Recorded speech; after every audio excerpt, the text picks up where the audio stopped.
Good morning बच्चों। Good morning बच्चों। That's better, ये थोड़ा ठीक है। फर्स्ट ऑफ ऑल आप सभी का सीए फाउंडेशन कौन सा अटेम्प्ट है आपका? नहीं पहला नहीं, ये बहुत अच्छा जवाब दिया इसने। दिल पे लग जाएगी बात, ऐसी बात मत बोल। बोलो सितंबर है। ठीक है, कौन सा अटेम्प्ट है? सितंबर 25। ठीक है, तो आप सभी का प्रोटीज सीए के भी आप पे मैं यहाँ पे हार्दिक अभिनंदन करता हूं और उम्मीद करता हूं कि जिस हिम्मत के साथ आप पेपर देने के एकदम जस्ट बाद सीए फाउंडेशन की क्लासेज में आ गए हो, आपका ये जज्बा थ्रू आउट बना रहेगा और आप सब लोग सिर्फ पढ़ाई पे ध्यान दोगे, है ना? तो कौन सी क्लास है, कुछ आइडिया है अभी? मैथ्स की क्वांटिटेटिव एप्टीट्यूड। आइए जी, आपको पहले थोड़ा सा हम बता दें जरा आपके सिलेबस के बारे में। देखो जी, सितंबर 25 का अटेम्प्ट पड़ेगा, पेपर नंबर 3 क्वांटिटेटिव एप्टीट्यूड। ये बेटा टोटल क्वेश्चंस 100 होने वाले हैं, टोटल मार्क्स भी 100 ही होंगे। अगर आपने क्वेश्चन करेक्ट किया तो +1, लेकिन अगर गलती से गलत कर दिया तो नंबर यहां भी मिलते हैं। बस ट्रेजेडी ये है कि ये नेगेटिव का मिलता है। तो अगर क्वेश्चन गलत हुआ तो मार्क्स डिडक्ट हो जाएगा कितना? 0.25 माइनस का। कैलकुलेटर अलाउड है, कैलकुलेटर अलाउड है इस पेपर में। अभी बात अगर करें, एक कैलकुलेटर आपने परचेज करना है, नेक्स्ट क्लास से कैलकुलेटर के साथ ही आओगे। कैलकुलेटर का एक MJ12D ले सकते हो, कैसियो का। MJ120D नहीं लेना, MJ12D ये कैलकुलेटर है, या फिर सिटीजन का सिटी 512, या फिर कोई भी कैलकुलेटर। अगर आपके पास कैलकुलेटर ऑलरेडी है तो नया परचेज नहीं करना, बट उसमें ये सारी फीचर्स जरूर होनी चाहिए। मेक श्योर वो 12 डिजिट कैलकुलेटर हो, M+ M- का बटन हो, ये सभी पे होता है। MRC का बटन भी सब पे होता है, बट एक ये GT का जो बटन है ये सब कैलकुलेटर्स में नहीं होता है। तो दो चीज आपने कंफर्म करनी है, 12 डिजिट होना चाहिए और GT का बटन होना चाहिए, बाकी सब में होता है।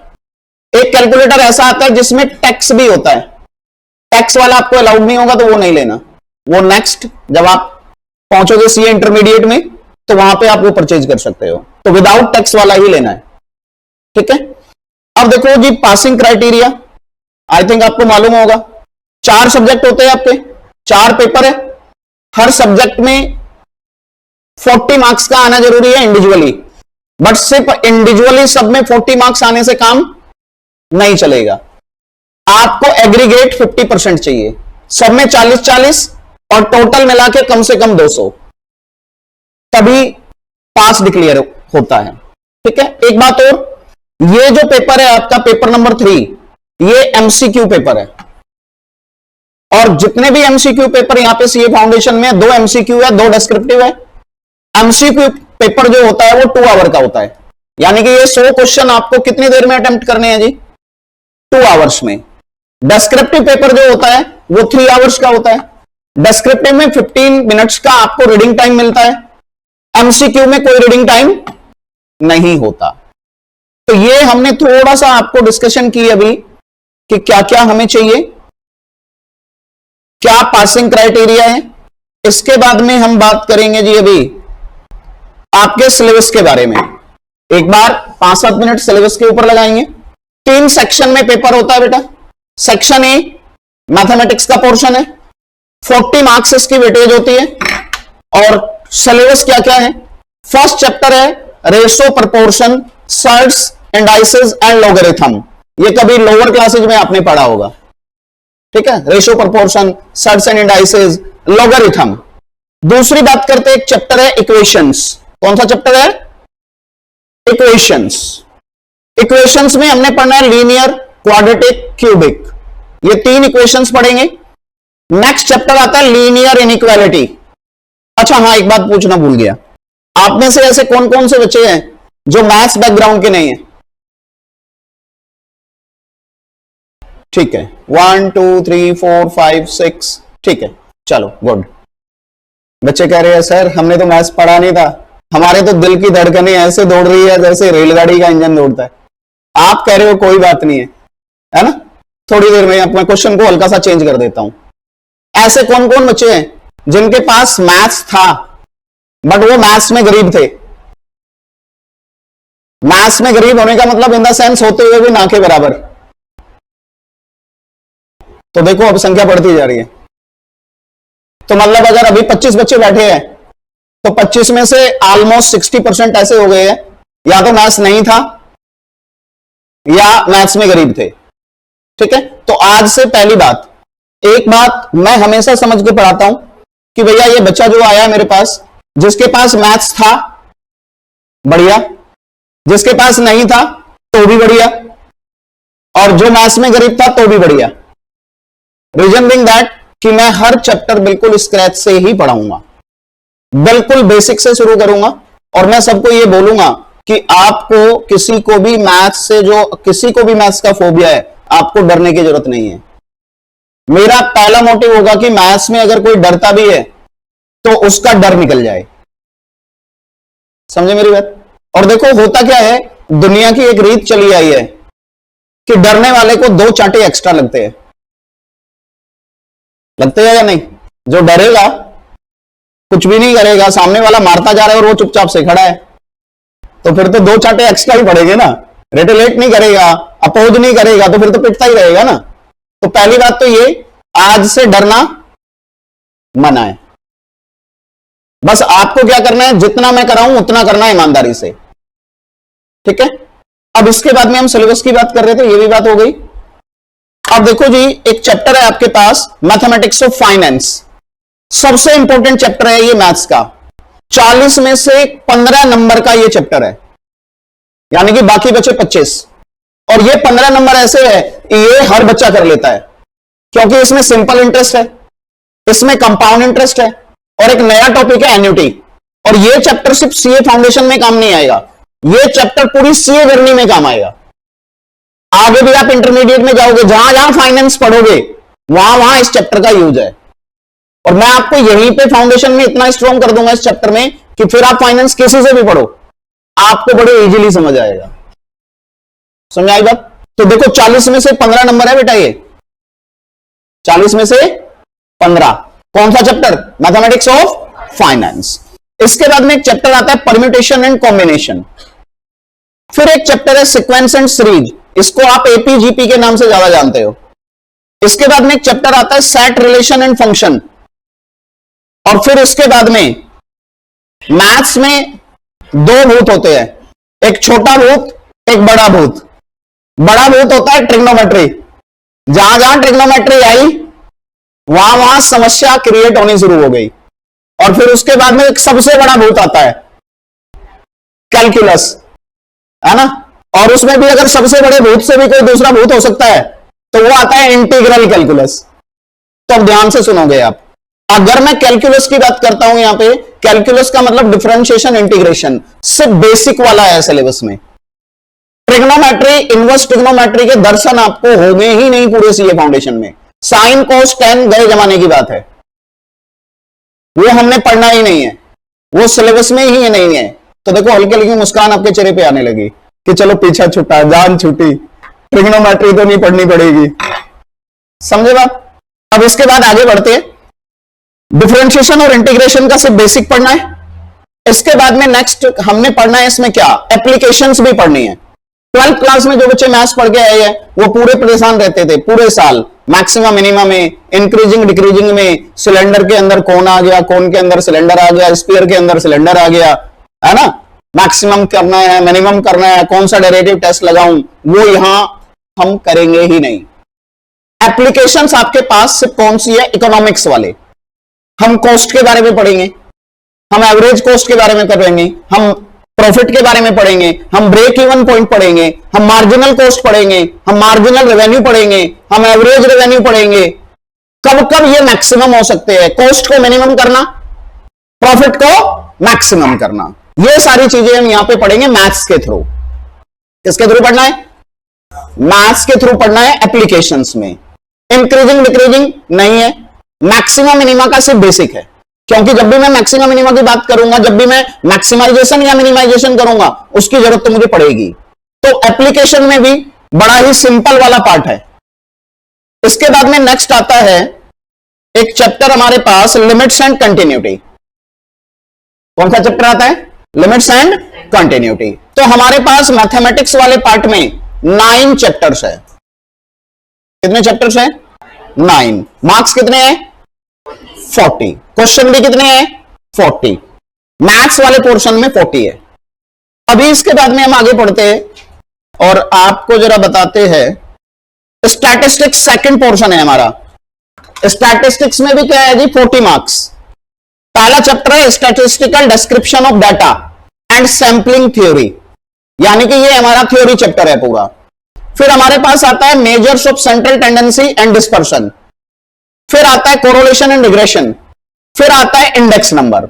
इनमें से ऑलमोस्ट काफी सारे चैप्टर्स आपने जो 11th की इकोनॉमिक्स में स्टैटिस्टिक्स वाला पार्ट है वहां पे ये किया हुआ है, और 11th मैथ्स में भी जिन्होंने मैथ्स पढ़ा है, स्टैटिस्टिक्स का एक छोटा सा चैप्टर है ना। ये सारी चीजें वहां पे आपने पढ़ा है ना, mean, median, mode, Karl Pearson, rank correlation, concurrent deviation, index number में, है ना, लास्पियर, पास्ची, मार्शल एडवर्थ, ये सारी चीजें आपने पढ़ी है। बट 11th ना बहुत पुरानी बात है, अब तो 12th भी पुरानी हो गई, एग्जाम दे चुके हो, ठीक है। तो पुरानी बातों को मिट्टी डालते हैं और नए सिरे से शुरुआत करते हैं। मैं कोई भी चैप्टर ये समझ के नहीं चलूंगा आपको आता है, बस जिसको आता होगा वो साइकोलॉजिकल एडवांटेज है, जिसको नहीं आता उसका कोई डिसएडवांटेज नहीं है। और एक चैप्टर आता है प्रोबेबिलिटी। सोच रहे होंगे ना मैथ्स में प्रोबेबिलिटी भी होता है, वो नाम नहीं आया, तो उन्होंने यहां पे कहां डाल दिया है? स्टैटिस्टिक्स के अंदर। और एक चैप्टर आता है थियोरेटिकल डिस्ट्रीब्यूशन, ठीक है। फिर हमारे पास सेक्शन सी आता है एलआर का, लॉजिकल रीजनिंग। लॉजिकल रीजनिंग हमारी 20 मार्क्स की है और 4 चैप्टर्स इसके अंदर है, coding, decoding, number series, odd man out, direction sense test, sitting arrangement and blood relation. ये 4 चैप्टर्स है।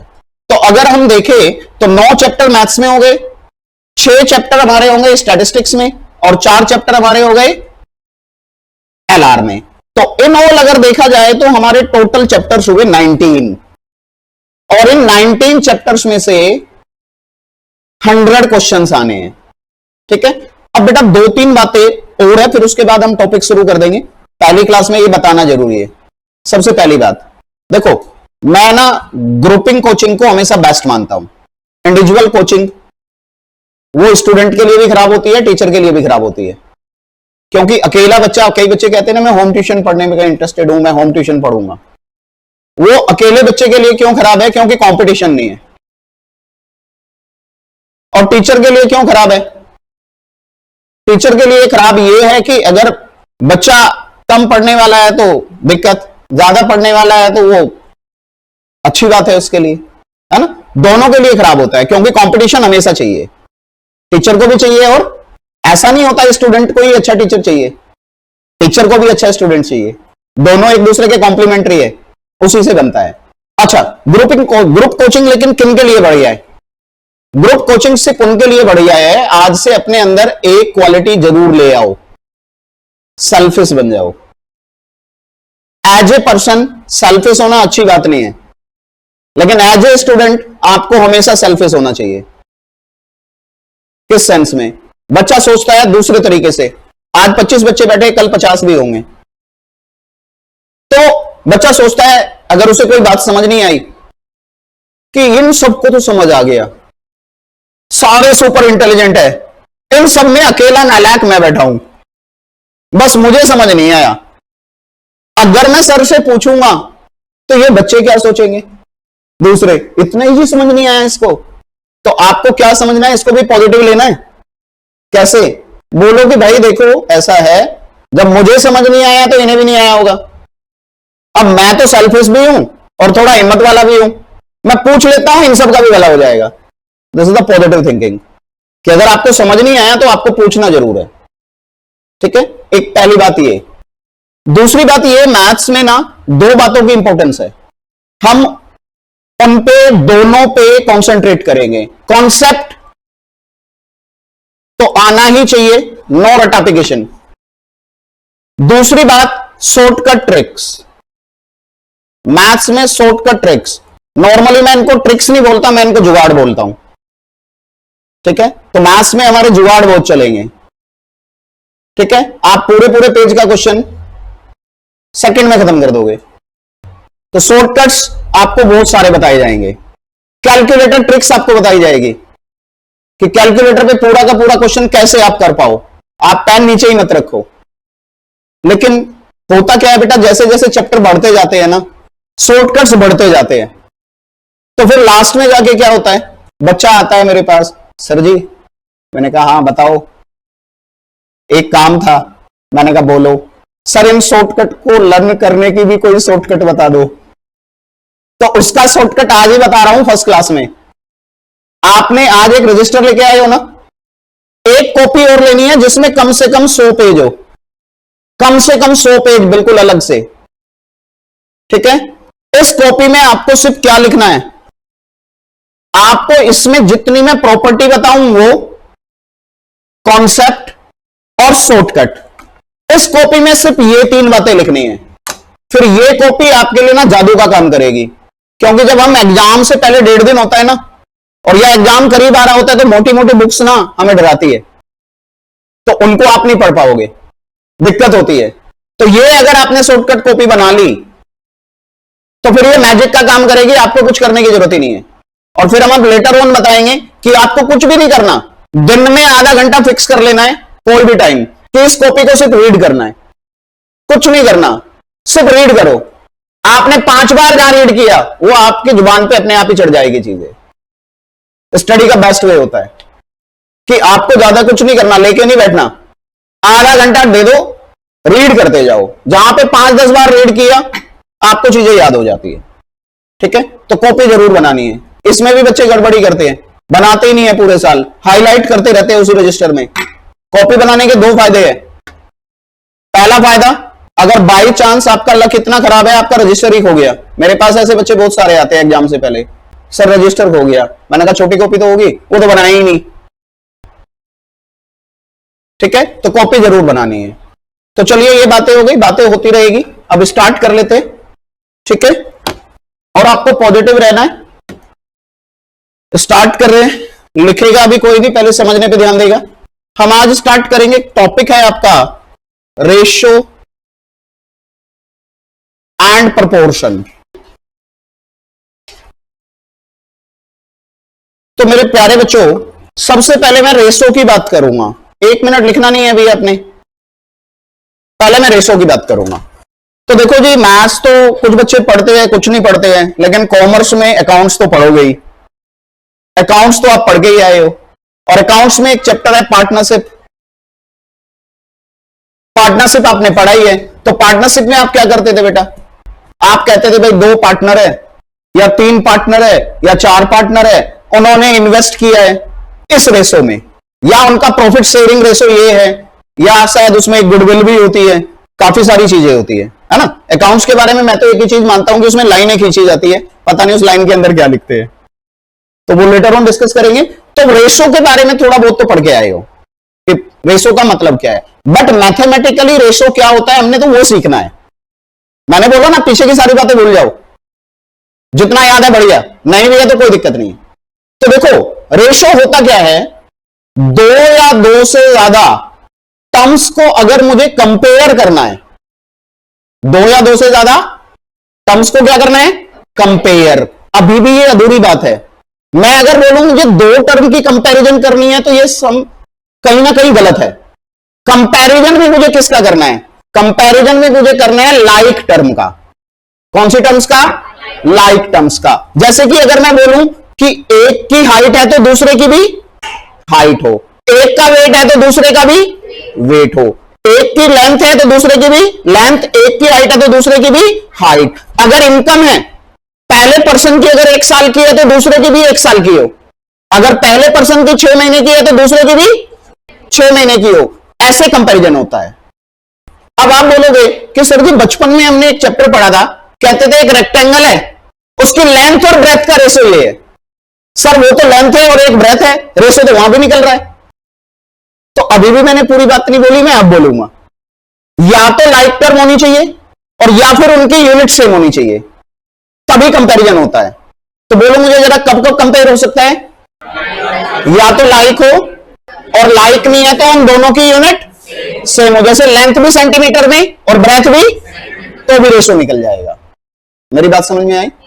अब रेशो में कितनी भी टर्म हो सकती है, 2 भी हो सकती है, 3 भी हो सकती है, 4 भी हो सकती है, 5 भी हो सकती है, बट स्टैंडर्ड रेशो जो माना जाता है उसमें 2 टर्म मानी जाती है हमेशा।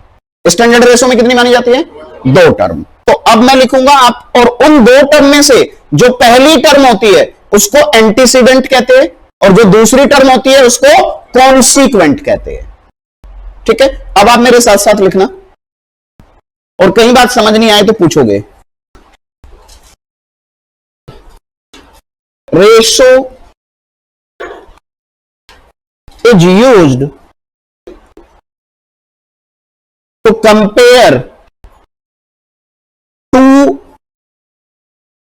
or more like terms. Ratio is used to compare 2 or more like terms. और ब्रैकेट में लिख लो having same unit. Having same unit. Written as A ratio B. अगर मैं 2 टर्म की बात करता हूं तो ये मेरा स्टैंडर्ड रेशो है, ये कहलाता है स्टैंडर्ड रेशो, A:B। बेटा इस A को क्या बोलते हैं? क्या बोला हमने, बोलो जरा?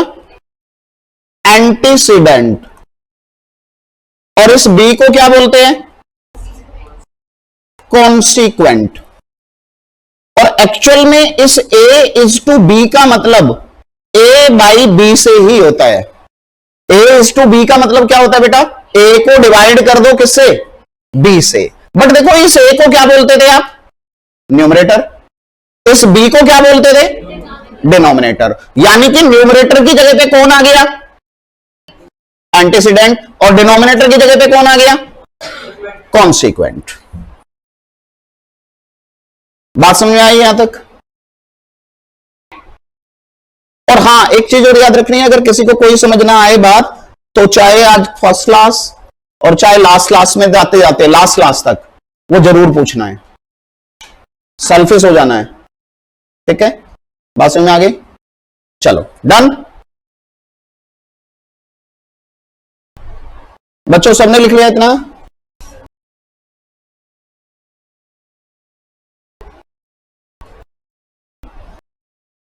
आओ जरा एग्जांपल्स देखते हैं। एग्जांपल, फाइंड रेशो, लिख लो साथ साथ ये तो, बिटवीन 5 मीटर एंड 800 सेंटीमीटर। अब मुझे बताओ, दोनों ही लेंथ की यूनिट है, मीटर भी और सेंटीमीटर भी। तो अगर मैं रेशो निकालूंगा तो भैया ये है 5 मीटर और ये है 800 सेंटीमीटर। तो अभी यूनिट सेम नहीं है, तो मुझे यूनिट सेम करनी पड़ेगी। या तो मैं दोनों को मीटर बना लूं या मैं दोनों को सेंटीमीटर बना लूं। तो 1 मीटर में कितने सेंटीमीटर? 100। तो मैंने क्या किया, ये 5 मीटर है तो इसको भी मैं क्या लिख सकता हूं? 8 मीटर। अब यहां मीटर से मीटर कैंसिल हो गया, तो रेशो क्या बन गई? 5:8। तो अभी हमने थोड़ी देर पहले क्या बोला था? यूनिट सेम होनी चाहिए। तो अगर यूनिट सेम नहीं है तो मैं कोशिश करूंगा कि क्या उसकी यूनिट सेम बना सकते हैं। अगर यूनिट सेम बना सकते हैं तो मैं पहले उसको सेम करूंगा, फिर उसके बाद रेशो निकालूंगा।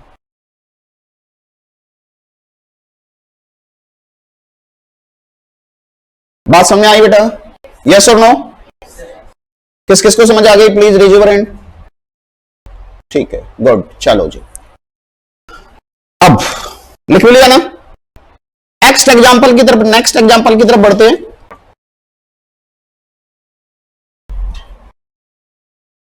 मैंने कहा जी आपको रेशो निकालना है, find ratio between income of A and B if income of A, income of B. बेटा जी मुझे यहां पे इनकम ऑफ ए दी हुई है 40,000 और यहां पे इनकम ऑफ बी दी हुई है 50,000 रुपीज।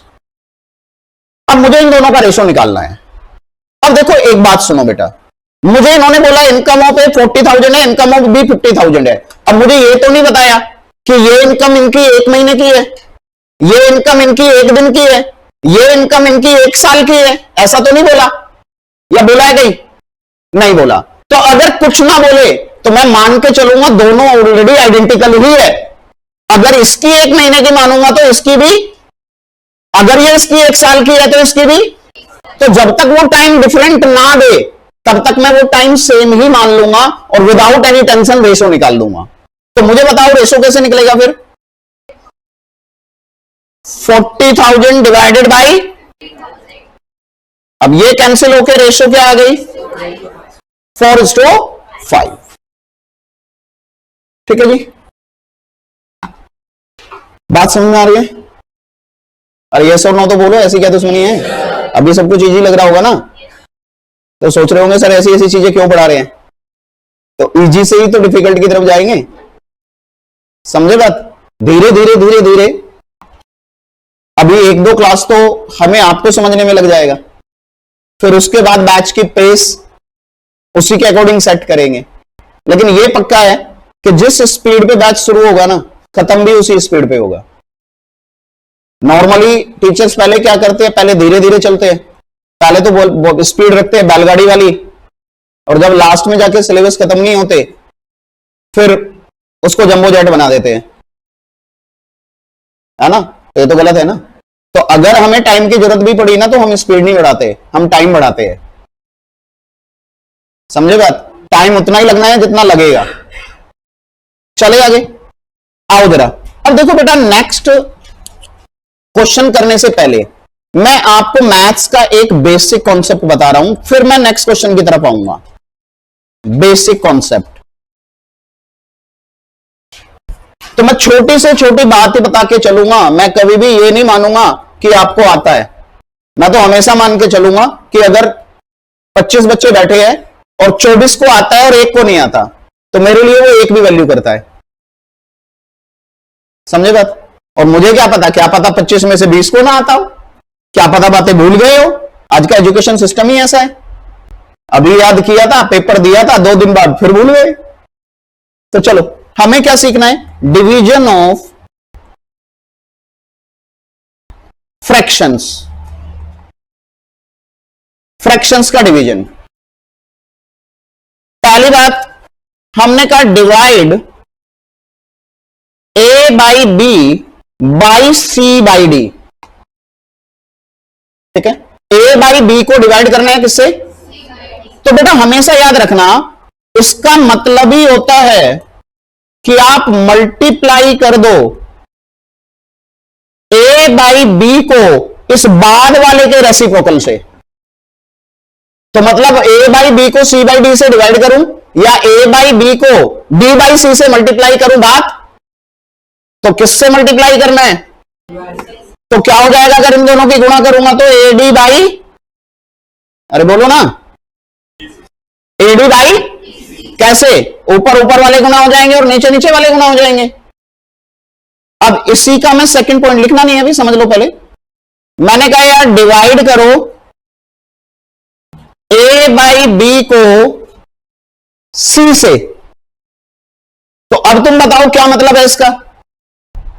मीन्स मल्टीप्लाई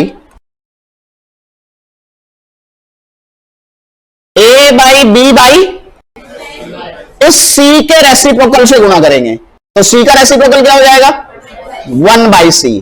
तो अब जब इनको गुणा करूंगा तो क्या हो जाएगा? ए बाई बी सी।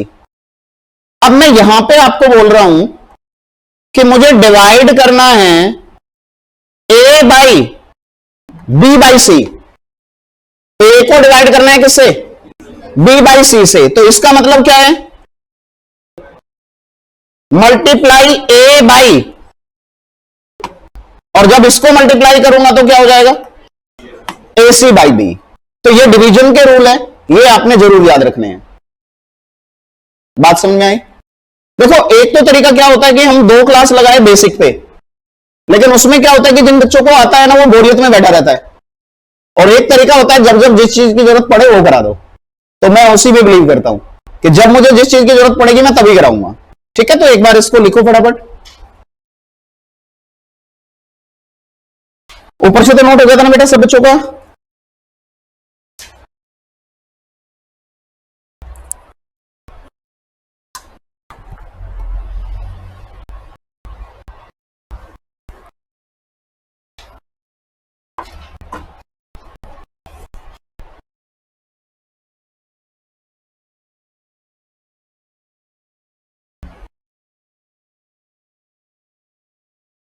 ये एडी है बेटा, एडी वाई बी सी।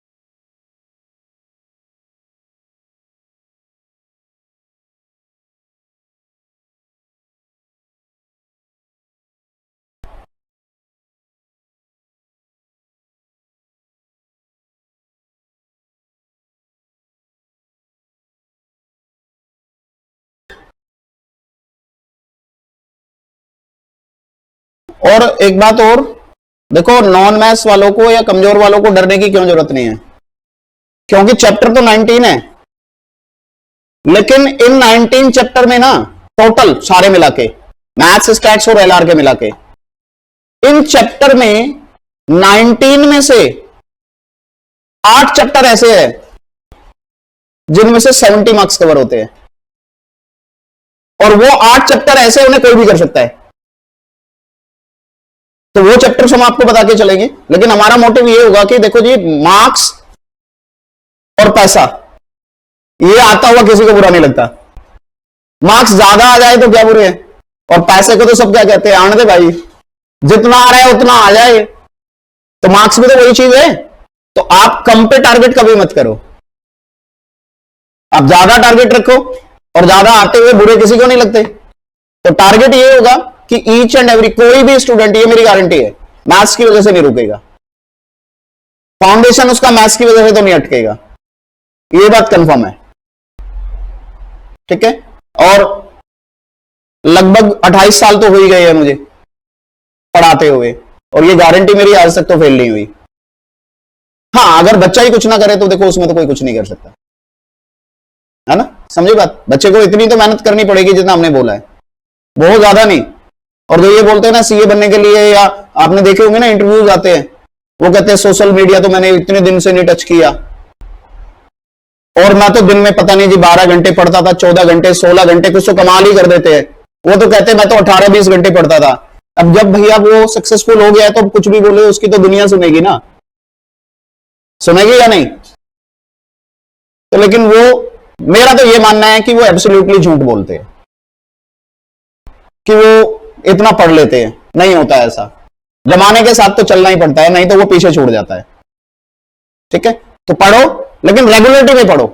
अगर आप रेगुलरिटी में पढ़ते जाओगे तो फिर बहुत ज्यादा पढ़ने की जरूरत नहीं होती। सीए फाउंडेशन तो क्लास में आके और ध्यान से सुनने से और घर पे जाके गलती से पढ़ने से ही पार हो जाता है।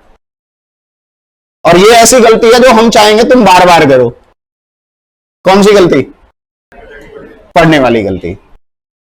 सबसे प्यारी गलती तो यही होती है ना स्टूडेंट के लिए, और हर टीचर और हर पेरेंट्स चाहता है ये बच्चा हमारी गलती, बच्चा हमारा ना ये गलती करता रहे, इसी गलती से उसे खुशी मिलती है, बाकी गलती पे डांट पड़ती है। चले आगे, इतना नोट हुआ? अरे यस और नो? ठीक है, भगवान करे तुम ऐसे ही बने रहो पूरे बैच में, कि जबरदस्ती बुलवाना पड़े। नहीं तो फिर चुप करना पड़ता है। चले आगे, आओ बेटा एक एग्जांपल ले रहे हैं। देखो यहां पे मुझे इनकम ऑफ ए दी है और यहां पे मुझे इनकम ऑफ बी दी है।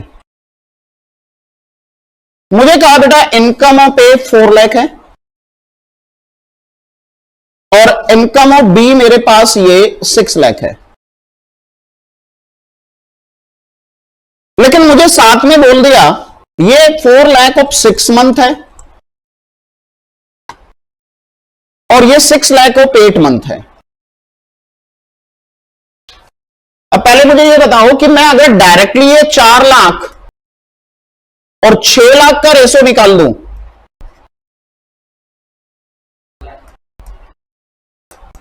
तो ये सही है या गलत है? क्यों है गलत? क्योंकि एक जैसे नहीं है। सबसे मेन बात तो यही है कि हमें पहले अगर लाइक नहीं है तो लाइक बनाना पड़ेगा।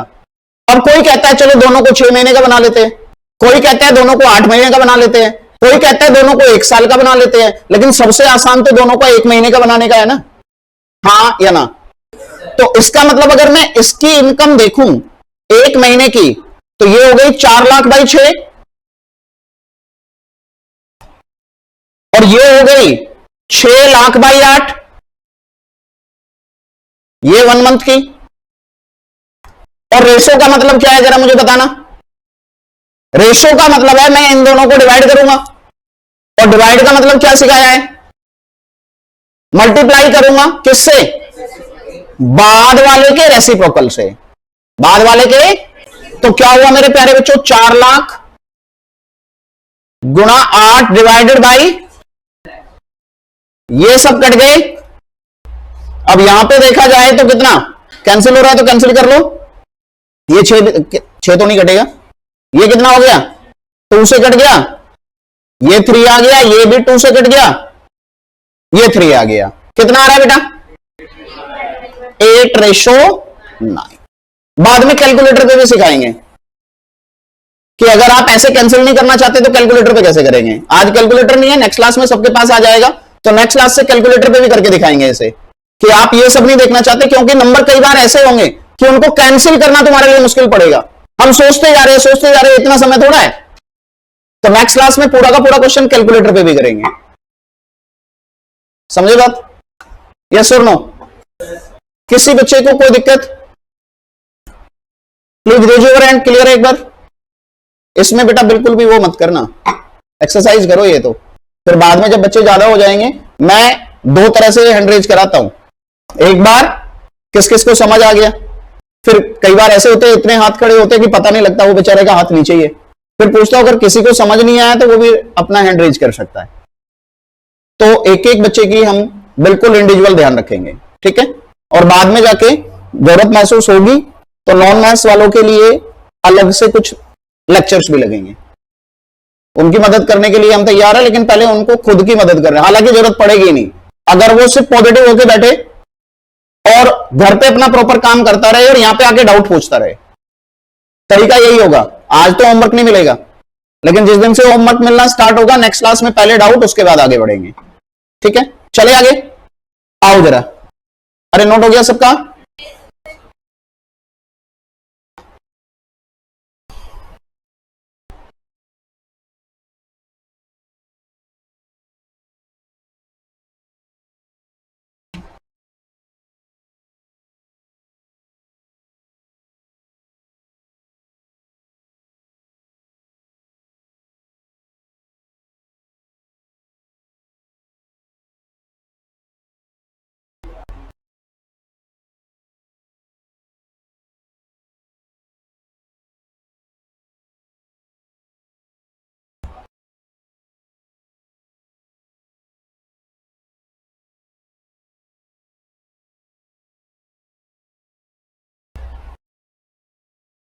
हो गया बेटा सभी का? डन ना? ठीक है, आओ जरा एक क्वेश्चन देखते हैं। Find ratio between 6 kilogram and 8 metre. Options are 3 kilogram is to 4 metre, 3:4, not defined, और यहां पे लिख सकते हैं डज नॉट एग्जिस्ट, ये भी लिख सकते हैं। और डी में कहा 4:3। तो आप देखो बेटा, ये 6 किलोग्राम है और ये 8 मीटर है। अब देखो, ये तो वेट की है और ये लेंथ की है, और मीटर और किलोग्राम में आपस में कोई रिलेशन बन नहीं सकता। तो अगर मीटर और किलोग्राम में आपस में कोई रिलेशन बन नहीं सकता, तो ना तो मैं किलोग्राम को मीटर में कन्वर्ट कर सकता हूं, ना मीटर को किलोग्राम में कर सकता हूं। तो क्या रेशो डिफाइंड होगा? क्या रेशो डिफाइंड होगा? नहीं। रेशो डिफाइंड कब होता है? सिर्फ जब या तो लाइक हो और या यूनिट सेम हो। लेकिन यहां ना तो लाइक है और ना यूनिट सेम करी जा सकती है, तो इसका मतलब आपका आंसर क्या होगा? सी। तो यहां से एक बात आपको पता लगी कि जरूरी नहीं है उन क्वांटिटीज के बीच में हम रेशो निकाल ही पाए। रेशो सिर्फ निकलेगा कब मेरे प्यारे बच्चों? जब या तो लाइक हो ऑलरेडी, या उनकी यूनिट सेम हो, और अगर सेम नहीं है तो मैं देखूंगा क्या सेम बना सकता हूं। अगर सेम बना सकता हूं तो सेम बनाऊंगा, फिर उसके बाद रेशो निकालूंगा।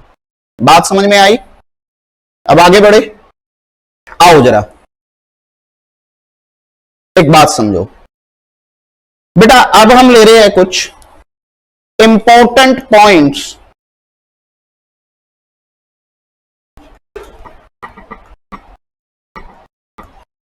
About ratio. देखो जी, जो भी चैप्टर मैं आपको पढ़ाऊंगा, मैं आपको ज्यादातर पॉइंट में पढ़ाऊंगा। उससे यह फायदा होता है कि जब भी हमें पूरा चैप्टर रिवाइज करना है, तो मैं पूरे चैप्टर को पढ़ने की जरूरत नहीं है, वो पॉइंट्स पढ़ लो। तो वो पॉइंट्स पढ़ोगे तो चैप्टर क्विकली रिवाइज हो जाएगा। अब बेटा देखो, सबसे पहली बात, आपने एक बात देखा, जब आप रेशो निकाल रहे हो तो आप कह रहे हो ऊपर भी सेंटीमीटर, न्यूमरेटर में भी सेंटीमीटर, डिनोमिनेटर में भी सेंटीमीटर, तो सेंटीमीटर से सेंटीमीटर कट गया। आपने कहा ऊपर भी, न्यूमरेटर में भी रुपीज, डिनोमिनेटर में भी रुपीज, वो फिर से कट गया। तो मुझे ये बताओ, क्या रेशो की अपनी कोई यूनिट हो सकती है? भाई उन दोनों का यूनिट होना सेम जरूरी है, लेकिन रेशो की कोई भी यूनिट नहीं होती है। यानी कि रेशो एक प्योर नंबर है। तो अगर आपको कभी भी ऐसे बोले ना कि प्योर नंबर, ये बहुत बार सुनोगे आप पूरी सीए फाउंडेशन में, प्योर नंबर का मतलब होता है यूनिट फ्री, उसकी अपनी कोई यूनिट नहीं होती है। तो पहला पॉइंट आप लिखोगे, ratio is a pure number, that is it is unit free, or you can say ratio do not have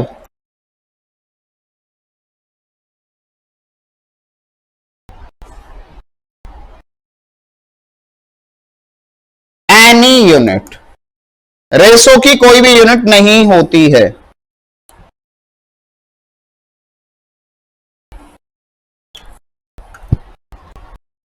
अच्छा, एक बात और मेरे प्यारे बच्चों, अगर मैं आपको कहता हूं कि A इज टू B 16:24 है, तो देखो रेशो तो बन रहा है, बट मैथमेटिकली ये करेक्ट नहीं है।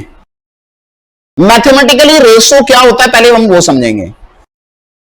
रेशो में जो ये दोनों टर्म होती है ना, they should be in lowest form. यानी कि अगर ये आगे किसी से कैंसिल हो सकते हैं तो हम इन्हें कैंसिल जरूर करेंगे। हम लोवेस्ट फॉर्म में रखते हैं जी। किस में रखते हैं? लोवेस्ट फॉर्म में। साथ में एक और बात, अगर मैं आपको कहता हूं कि A:B:C, 2 से ज्यादा नंबर का भी हो सकता है। मैंने कहा ये है 1/2 1/3 1/4, तो ये भी ठीक नहीं है। इसको भी मुझे अभी सिंप्लीफाइड करना पड़ेगा। यानी कि अगर नंबर ऑलरेडी फ्रैक्शन में है, ए भी फ्रैक्शन में है, बी भी फ्रैक्शन में है, सी भी फ्रैक्शन में है, तो मुझे क्या करना पड़ेगा? उनके फ्रैक्शंस खत्म करने पड़ेंगे। तो रेशो का दूसरा पॉइंट क्या है बच्चों? दूसरा पॉइंट है all terms of ratio should be in lowest form and also most simplified form.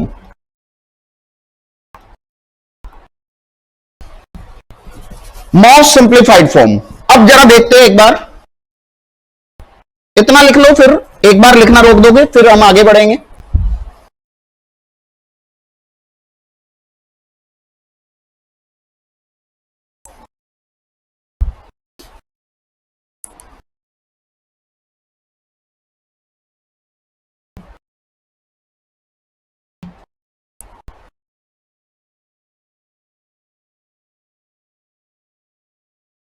All terms of ratios should be in lowest form and also most simplified form.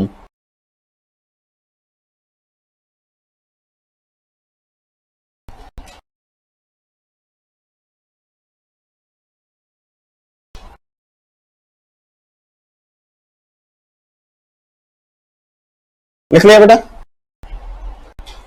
अच्छा, आओ जी।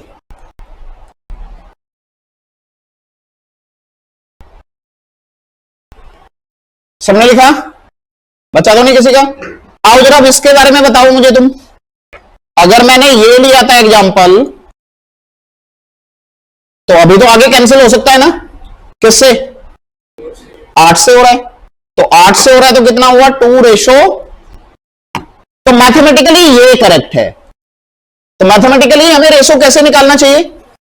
Lowest form में। अब अगर मैं second की बात करता हूं, अब लिखोगे नहीं,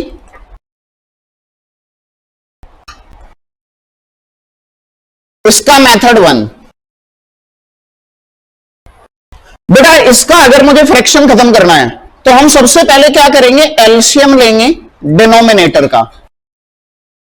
अब एलसीएम लेंगे डिनोमिनेटर का मतलब एलसीएम किस किस का लेंगे? 2 का, 3 का, 4 का। अब एलसीएम से मतलब क्या है? ऐसा सबसे छोटा नंबर जो इन तीनों से कैंसिल हो। तो कौन हुआ? ऐसा है 12, तो इसका मतलब इसका एलसीएम 12 हुआ। अब यहां के बाद आप क्या करोगे? इन तीनों को 12 से गुणा कर दोगे।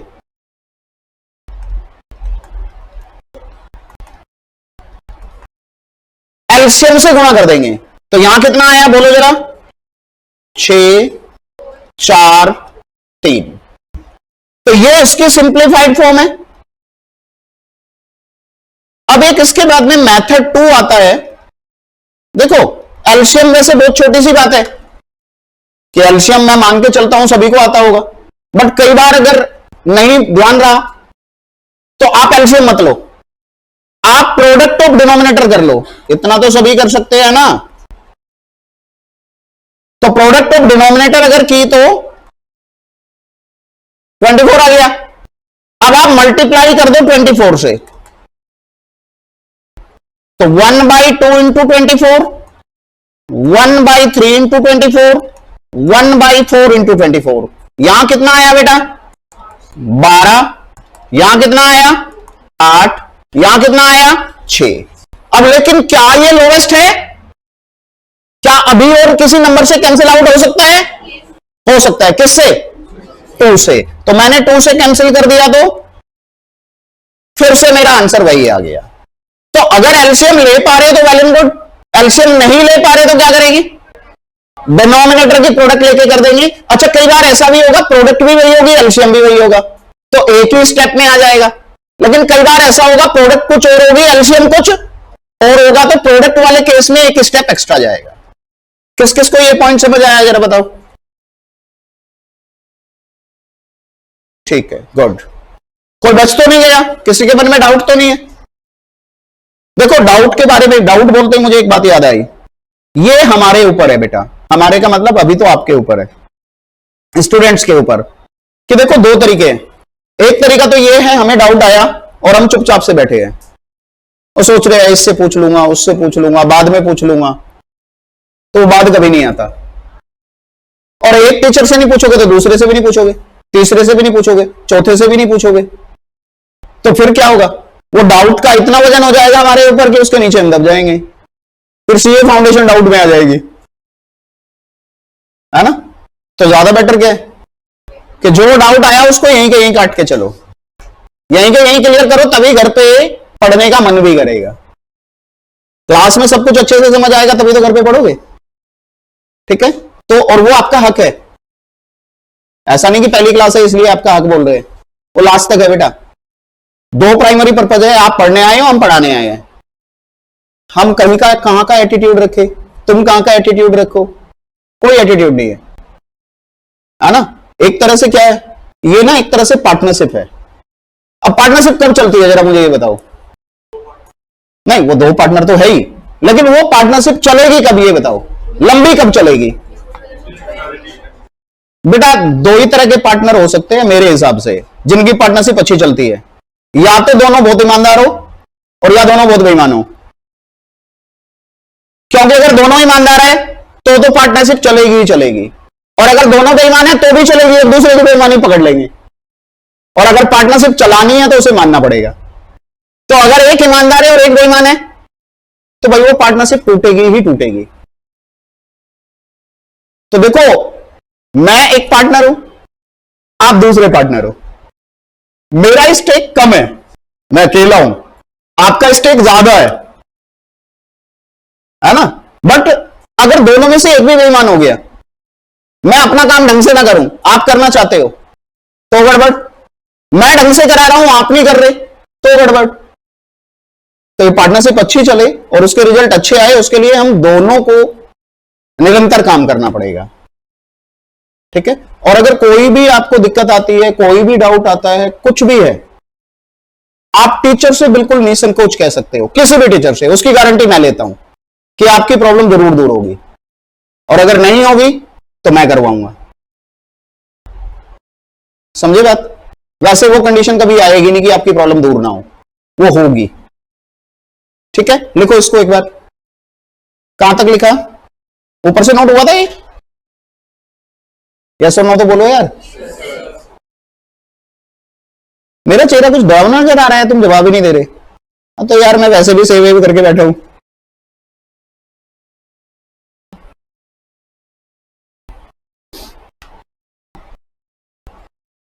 नवरात्रों में मैं कभी सेव नहीं कराया, आपके लिए कराया, नया बैच था तो मैंने कहा यार थोड़ा ठीक ढंग का लगू जरा, तो कल जाके सेव करा के आया 10 बजे।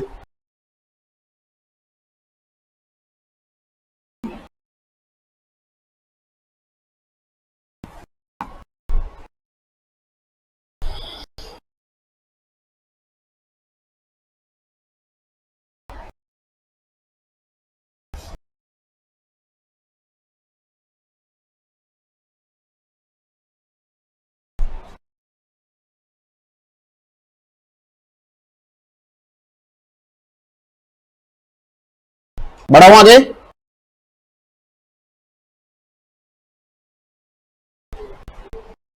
और एक बात और बेटा, मैं आपको ना एक छोटी सी बात बोलूंगा, अगर आपको मैक्सिमम क्लास में ज्ञान लेना है और आपको लगता है कि मुझे क्लास में सब कुछ समझ आए, तो बेटा मेरा लाइफ का ना एक फंडा रहा है हमेशा से ही, पढ़ते समय से ही,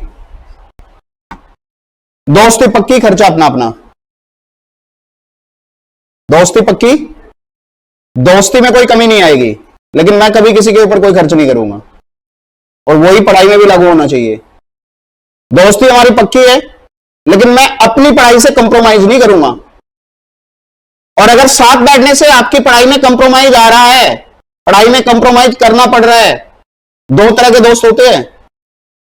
एक होता है जिसको सब कुछ समझ आ जाता है, सब कुछ पहली बार के में समझ आ गया, और उसके साथ जो दो बराबर वाले बैठे हैं वो बेचारे इतने सीधे होते हैं, समझ भी नहीं आया और वो उनको बातों में लगा लेता है।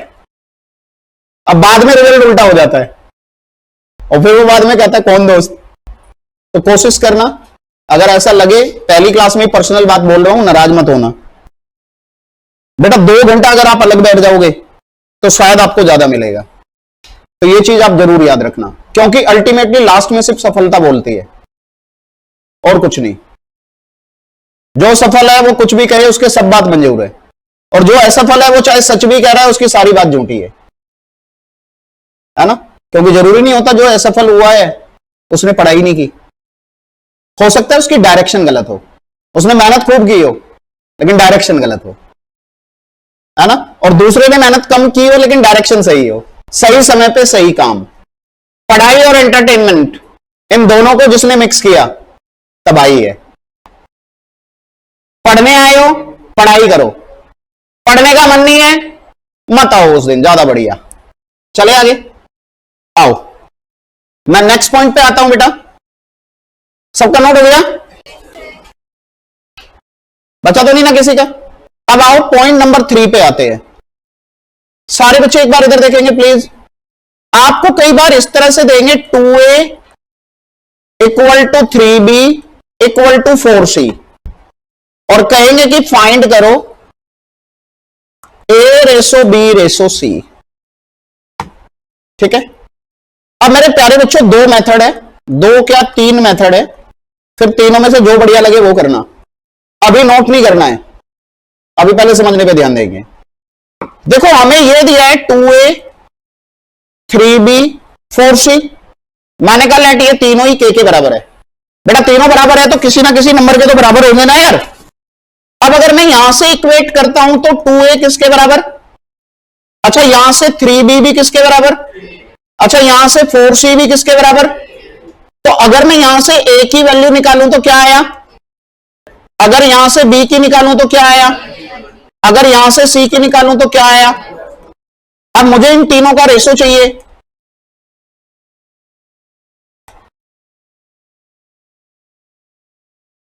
अब बेटा जी अगर कोई कॉमन है उसको कैंसिल आउट कर सकते हैं, तो तीनों का न्यूमरेटर क्या है, तीनों का न्यूमरेटर k है, तो ये हुआ 1/2, ये हुआ 1/3, ये हुआ 1/, यहां के बाद क्या करोगे बताओ जरा, 2 3 4 का एलसीएम कितना आया 12। तो आप क्या करोगे 12 से गुणा करेंगे तो यहां 6, यहां 4, यहां 3। समझ आई बात। एक है जी इसके बाद में मेथड 2, लिखना नहीं है अभी, लिखना नहीं है। Method 2 2a equal to 3b equal to 4c और आपको a ratio b ratio c चाहिए। अच्छा अगर मैंने k लिया तो बाद में k कटा ना, तो उसको लेने की जरूरत ही क्या है। आप सिंपल कुछ मत करो, जैसे यहां से ये 2 हटा, राइट साइड जाके इसका रेसिप्रोकल कर दो या 1 मान लो। आप मान लो कि वो k के बजाय 1 है, तो जैसे मैं यहां से 2 हटाऊंगा तो इधर जाके, जैसे यहां से 3 हटाऊंगा, जैसे यहां से 4 हटाऊंगा कितना, और फिर से क्या आ जाएगा 12 से गुणा करूंगा, ये आंसर है। समझ आई बात। तो के मेथड मैंने आपको सिर्फ कॉन्सेप्ट की क्लैरिटी के लिए बताया है, लेकिन हम के मेथड नहीं लगाएंगे क्योंकि इसमें हमें टाइम ज्यादा लग रहा है। बोलो हां या ना, किस किस को समझ आई ये बात प्लीज बताओ। ठीक है डन, शाबाश। और ये याद रखना किसी के मन में अगर जरा सा भी डाउट है तो बस आपको हैंड रेज करना है, दोबारा बता दूंगा। और ये भी मत सोचना 2 बार बता चुके हैं सर, दोबारा भी बता दूंगा। और ये बात पूरी क्लास में रखना, मुझे बस गुस्सा कभी नहीं आता, एक ही बात पे आता है बस, अगर क्लास में बात होगी तो मुझे गुस्सा आता है। ठीक है, क्लास आराम से चल रही है, आप मेरे से 10 बार पूछो, मेरा चेहरा मुस्कुराता हुआ ही पाओगे, कोई दिक्कत नहीं है ना। चले आगे, आओ एक मेथड 3 लेते हैं। मेथड 3, ये क्वेश्चन था, बहुत ही पॉपुलर मेथड है जीबीसी। जीबीसी बोले तो go by choice, go by choice, option से चलेंगे। क्वेश्चन को किससे सोल्व करेंगे, ऑप्शन से, क्योंकि एमसीक्यू है तो 4 ऑप्शन होगी ना। देखो मैंने बोला जी A option, B option, C option, D option, ये 4 ऑप्शन है। मैंने यहां पे कहा है 6 रेसो 3 रेसो 4, यहां पे कहा 6 रेसो 4 रेसो 3, यहां पे कहा 3 रेसो 4 रेसो 6, यहां पे कहा 6 रेसो 5 रेसो 2। अब देखो समझो ये आंसर है मेरा, तो मैं उसको आंसर मानूंगा अगर पहली ऑप्शन में इससे गुणा करूं, दूसरी ऑप्शन में इससे गुणा करूं, तीसरी ऑप्शन में इससे गुणा करूं, और वो गुणा करने के बाद नंबर इक्वल आए।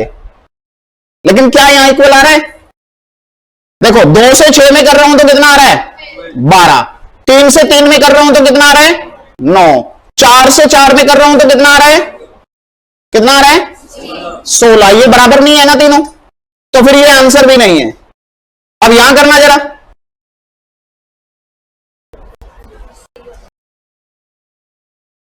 यहां करो। रेशो क्या था? 2:3:4। यहां पे करो। 2 से किया 6 में कितना आया? 12। 3 से किया 4 में कितना आया? 12। 4 से किया 3 में कितना आया? यही आंसर है। अगर ऐसा क्वेश्चन आएगा तो 3 मेथड है बेटा। एक के मेथड मैंने बोला वो हम नहीं करेंगे, वो सिर्फ समझाने के लिए बताया। एक दूसरा हम रेसिप्रोकल करेंगे, एक तीसरा हम ऑप्शन से करेंगे। ऑप्शन से करने के लिए क्या ध्यान रखना है? इन तीनों नंबर को इनमें गुणा करके देखते जाएंगे, और जहां पे गुणा करके तीनों बराबर आ गए वही हमारा आंसर होगा, और किसी में बराबर नहीं आएगा जी। किस किस को समझ आई बात? पक्का? किसी के मन में कोई डाउट? No doubt? ठीक है, लिखो एक बार।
ऊपर से नोट हो गया था ना? ये हो गया था ना? ठीक है।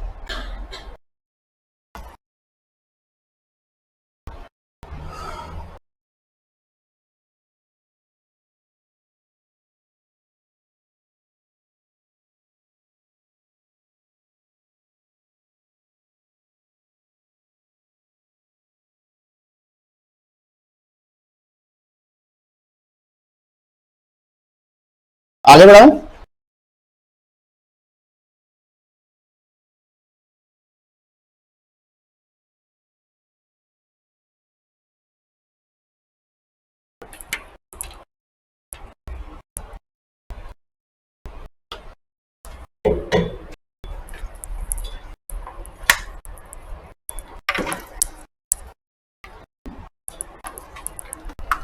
आगे बढ़ाऊं बेटा?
डन बेटा?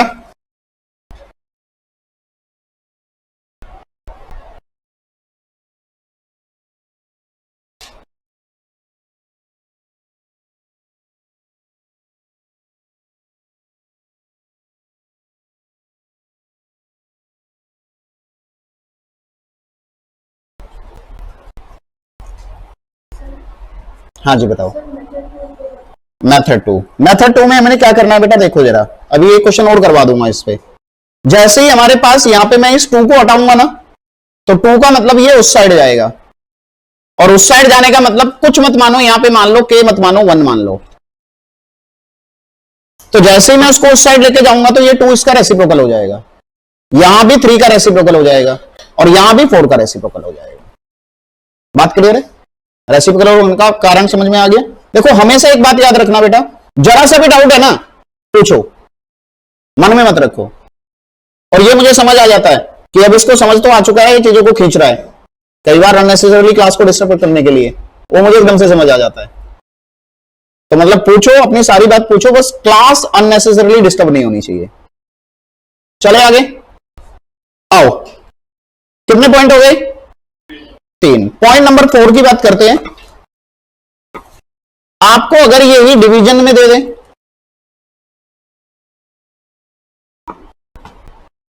आपको दो बातें कह सकते हैं, फाइंड इनका रेशो, या दूसरी बात वैल्यू भी पूछ लेते हैं कई बार ऐसे, और जरूरी नहीं है a प्लस बी प्लस सी पूछे, कुछ भी पूछ सकते हैं, इसकी वैल्यू बताओ। ठीक है, तो देखो मेरे प्यारे बच्चों, पहला मेथड तो वही है कि भैया कुछ मत करो, के बराबर ले लो।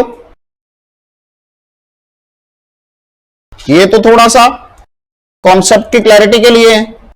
तो यहां से अगर मैं ए निकाल रहा हूं तो 2k, बी निकाल रहा हूं तो 3k, सी निकाल रहा हूं तो, और अगर मुझे इनका रेशो चाहिए तो k तो कट ही जाएगा। आंसर क्या आ गया? 2:3:4। एक दूसरा मेथड है यार, a/2 का मतलब 1/2 इंटू ए है ना, और इसका मतलब 1/3 इंटू बी है, और इसका मतलब 1/4 इंटू, तो अगर मुझे ए बी सी का रेशो चाहिए तो इसका रेसिप्रोकल करूंगा ना अब, तो 1/2 का रेसिप्रोकल क्या हो जाएगा? 2, और 1/3 का रेसिप्रोकल 3, और 1/4 का रेसिप्रोकल 4। और मेथड 3 क्या है? a/2, b/3, c/4 है ना। आपको डिवीजन के केस में कुछ भी नहीं करना, यही a की वैल्यू है, यही b की वैल्यू है, यही c की वैल्यू है, जो नीचे नंबर लिखे हैं वही किसकी वैल्यू है? abc की। लेकिन तब जब इनके मल्टीपल 1 है, कब? जब इनके मल्टीपल 1 है। तो मुझे बताओ जरा, ए बी सी का रेशो डायरेक्ट क्या आ गया?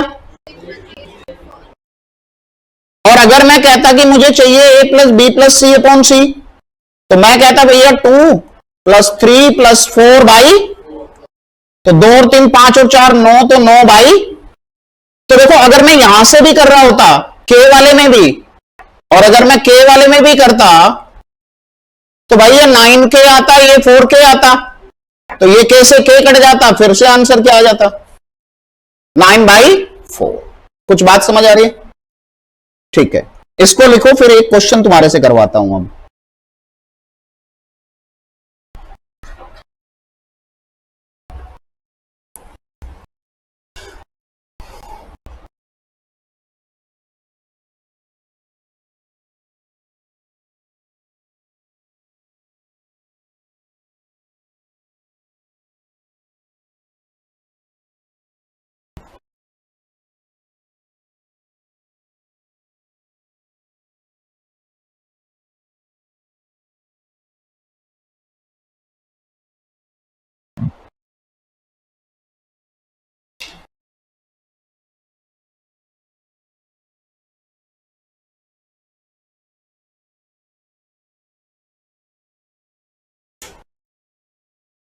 ऊपर से नोट हुआ?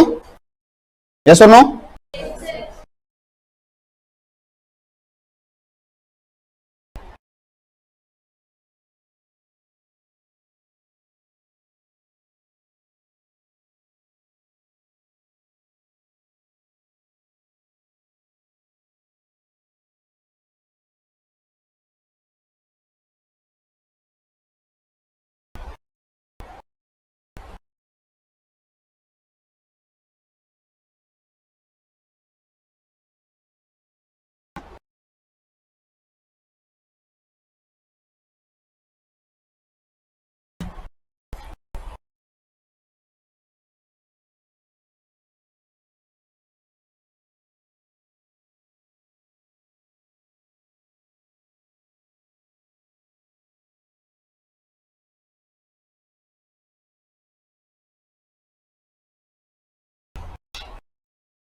मतलब डिवीजन के केस में सबसे बढ़िया ये है, इसको फॉलो करो, इसमें ज्यादा काम हमें कुछ नहीं करना।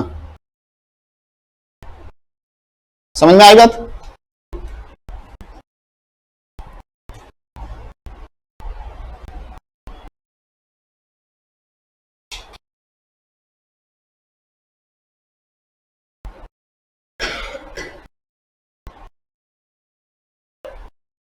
डन? सबका नोट हुआ? किसी के मन में कोई डाउट तो नहीं है? चलो एक क्वेश्चन करना है आपने। क्वेश्चन है, इफ 2/3 पे 5/3 ऑफ बी और 2/5 of C, then find A ratio B ratio C। ये करना है। चलो जी ट्राई करो एक बार।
हाँ जी, किस किसने कर लिया? किसको दिक्कत आ रही है? आ रही है दिक्कत किसी को?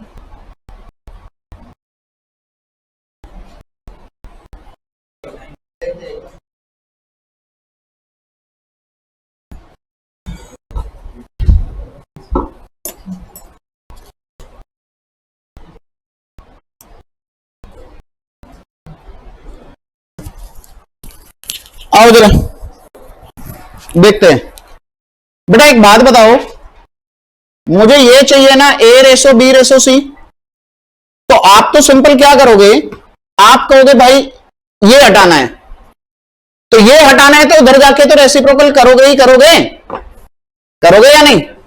या फिर तुम कहो चलो पहले थोड़ी देर के लिए 1 मान लेते हैं, और 1 ना भी मानो तो बस तुम्हें एक बात याद रखनी है कि भैया रेसिप्रोकल करना ही है। 1 मानो भी ना तो क्या दिक्कत है, K मानो भी ना तो क्या दिक्कत है, आपको सिर्फ क्या करना है, जो भी नंबर लिखा है उसका रेसिप्रोकल। यहां पे क्या होगा, ये हटाया दो, यहां पे हटाया दो। अब बताओ 2 का, 5 का और 2 का एलसीएम क्या है? 10। अब अगर गुणा करता तो 20 आता, तो अगर एलसीएम आ गया तो बहुत बढ़िया, नहीं तो 20 से कर दो। तो मैं 10 से कर रहा हूं, तो यहां क्या हुआ, 3/2 इंटू 10, 3/5 इंटू 10, 5/2 इंटू 10, 15,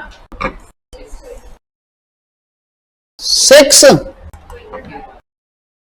और कितना 25। क्या सभी का यही आंसर है? किसी को दिक्कत तो नहीं है? पक्का? अच्छा नॉन मैथ्स वाले कौन कौन थे ये बताओ दोबारा से। ठीक है, अभी तक समझ आ रहा है सब कुछ? आगे भी आएगा। जहां हम नेगेटिव हुए, जहां हमने सोचना शुरू किया, वहीं काम खराब होता है। और ऐसा नहीं कि इस टॉपिक में आ रहा है बाकी में नहीं आएगा, सब में आएगा। इवन मैं आपको कैलकुलस भी सिखा दूंगा, क्योंकि वहां पे मेरे पास शॉर्टकट बहुत है। जो आप बड़े बड़े एक एक 1.5 पेज के करते थे, मैं उसको एक लाइन में खत्म कर दूंगा। मैथ्स में दो चीजें सबसे इंपॉर्टेंट है, शॉर्टकट सबसे पहले, लेकिन शॉर्टकट के साथ साथ कॉन्सेप्चुअली स्ट्रांग भी होना चाहिए। समझे बात? अच्छा, सभी ने लिख लिया था बेटा? जवाब तो दो। क्वेश्चन सबका हो गया था क्या? कोई ऐसा है कि नहीं हुआ था? नहीं है ना? पक्का? ठीक है, लिखना तो नहीं किसी को? कितने पॉइंट हो गए? 4 हुए या 5 हुए? 4 हुए। आओ जी बात करते पॉइंट नंबर 5 की। पॉइंट नंबर 5, देखो मेरे प्यारे बच्चों, कई बार ऐसा होगा कि आपको कहा A ratio B ratio C, ये है 2:3:5। अच्छा, जब भी 2 से ज्यादा का रेसो होगा ना बेटा, इसको हम बोलते हैं कंटिन्यूड रेशो। क्या कहलाता है ये? Continued ratio. अब आपको ये कह रहे कि आप फाइंड करो A और B का रेशो, B और C का रेशो, C और A का रेशो। ये गिवन था बेटा, और ये बताना है, तो आपको कुछ नहीं करना, उसी ऑर्डर में लिख दो जिस ऑर्डर में नंबर है। तो बताओ A और B का रेशो क्या बना? B और C का क्या बना? और C और A का क्या बना? खत्म हो गया। अगर ऐसी सिचुएशन आएगी तो हमें क्वेश्चन ऐसे सोल्व करना है। समझ में आई बात? अब आपको समझ आ रहा होगा ना पॉइंट पे पढ़ने का क्या फायदा है। मैं रेशो के बारे में बता के अगर क्वेश्चन करना शुरू कर देता तो आपको पता लगता है हर क्वेश्चन अलग ढंग से हो रहा है, लेकिन अब तुम पॉइंट पढ़ के चलोगे तो पहले से पता होगा भैया ये सिचुएशंस है कि रेशो में इस टाइप के क्वेश्चन आएंगे। अब इस टाइप के क्वेश्चन आएंगे तो फिर हमें सोल्व कैसे करना है। तो एक तरह से हमारा ये क्या चल रहा है, पॉइंट में कॉन्सेप्ट चल रहा है। समझ में आई बात? सबने लिख लिया बच्चों? मेरी स्पीड थोड़ी ज्यादा तो नहीं है, क्योंकि स्पीड ना हमारे पास है, हमारे हाथ में है। तो अगर किसी बच्चे को कभी भी लगे, किसी भी क्लास में लगे कि स्पीड ज्यादा जा रही है, तो बस इशारा करना है, आपने कुछ नहीं बोलना, बस ऐसे इशारा कर देना, मैं समझ जाऊंगा कि भैया स्पीड ज्यादा हो गई है। और मैं बता दूं खास एक बात तुम्हें, मेरी स्पीड कब ज्यादा होती है? क्लास में बात होगी तो मेरी स्पीड बढ़ेगी। ये पढ़ना नहीं चाहते तो पढ़ाई कैसे? समझे बात? बात होने का मतलब क्या है कि पढ़ना आज इच्छा नहीं है। अगर कभी ऐसा लगे बोल देना सर आज पढ़ने की इच्छा नहीं, पूरी क्लास बोलेगी तो छुट्टी कर दूंगा। एक दो बोलेगा तो फिर उसको स्पेशल ट्रीटमेंट देना पड़ेगा। चले आगे। अरे नोट हुआ? आओ बेटा ध्यान से सुनो, हमारे अभी पॉइंट नंबर 6 पे, 6 का ए पार्ट, आपको A रेशो B दिया है, आपको B रेशो C दिया, लिखना नहीं है अभी, आपको C रेशो D दिया है, आपको कहा ये 2:3 है, ये 3:5 है, ये 5:4 है, और आपको कहा कि आप फाइंड करो A ratio B ratio C ratio D। तो देखो ध्यान से सुनो, क्वेश्चन में एक खास बात है कि भैया लेफ्ट साइड पे भी एक चेन बनी है, यहां पे जो कॉन्सिक्वेंट था वो यहां पे एंटीसीडेंट है, यहां पे जो कॉन्सिक्वेंट था यहां पे वो, और वही चेन राइट भी बन रही है। ये 3 और ये 3, ये 5 और ये 5 सेम आ रहे हैं, हाँ या ना? तो मेरे प्यारे बच्चों कुछ भी नहीं करना, उसी ऑर्डर में लिख देंगे। अगर दोनों साइड चेन है तो 2:3:5:4, 2:3:5:4, कुछ नहीं करना। लेकिन ऐसा होगा कब? जब दोनों साइड चेन हो। बट मेरे प्यारे बच्चों देखो जी, मैं हमेशा ये बोलता हूं हर एक चैप्टर में ना कोई एक ऐसा क्वेश्चन होता है जो उस टॉपिक की आत्मा होती है, कोई ऐसा रूल होता है कि वो उस टॉपिक की आत्मा है। जैसे आत्मा जब तक रहेगी शरीर रहेगा, आत्मा निकली शरीर खत्म। तो ऐसे ही बेटा वो टॉपिक है। तो ये सबसे इंपॉर्टेंट टॉपिक आ रहा है अब पूरे चैप्टर में, सबसे ज्यादा यूज होने वाला है ये, कहीं भी आके बीच में रूल अप्लाई हो जाएगा। तो थोड़ी देर के लिए सभी बच्चे बहुत शांति से बैठेंगे और क्वेश्चन को देखेंगे, लिखना नहीं है किसी को भी। यहां पे मुझे क्वेश्चन में कहा है, बुक का ही क्वेश्चन ले लेता हूं एक, ये 2:3 है, ये 4:5 है, ये 6:7 है, और मुझे कहा है कि आप फाइंड करो ये रेशो। ठीक है, अब मेरे प्यारे बच्चों में देख क्या रहा हूं कि लेफ्ट पे तो चेन बनी है, लेकिन राइट पे वो चेन अवेलेबल नहीं है, या है? नहीं है। तो पहले मुझे वो चेन बनानी पड़ेगी, तभी मैं सोल्व कर पाऊंगा। और ऐसा क्वेश्चन ही आता है जैसा मैं ये करा रहा हूं, ऐसे के चांस बहुत कम है कि चेन ऑलरेडी बनी बनाई पड़ी हो। तो चेन बनानी पड़ेगी। You got the point? पहले मुझे बताओ यहां तक किस किस को समझ आई ये बात? पिछले में और इसमें फर्क नजर आया? अब आओ इसके मेथड 1 की बात करते हैं। आपको क्वेश्चन में यह दिया है A:B है 2:3, 2:3, B:C है 4:5 और C:D है 6:7। अब मेथड 1 क्या कहता है बेटा? उल्टा सोल्व करो क्वेश्चन को। तो सबसे पहले मैं चाहता हूं यहां दोनों जगह पे सेम आ जाए।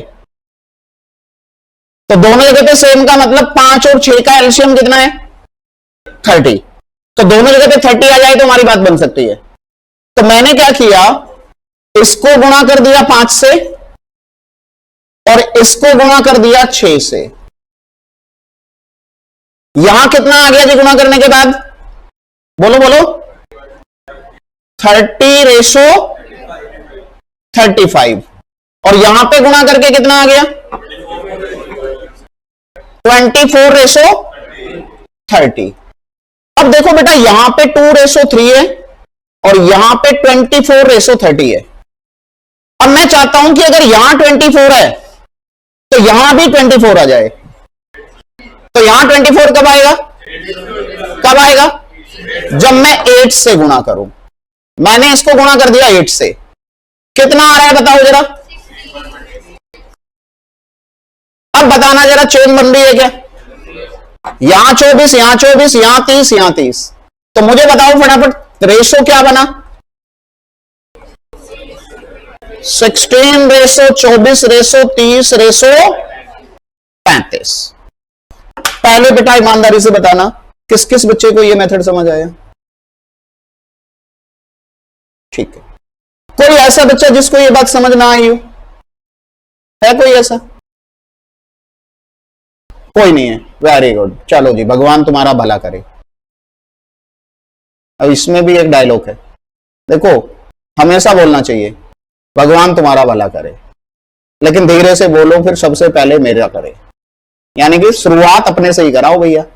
सबका भला भी करा दिया और ये भी बोल दिया कि पहले मेरा होना चाहिए।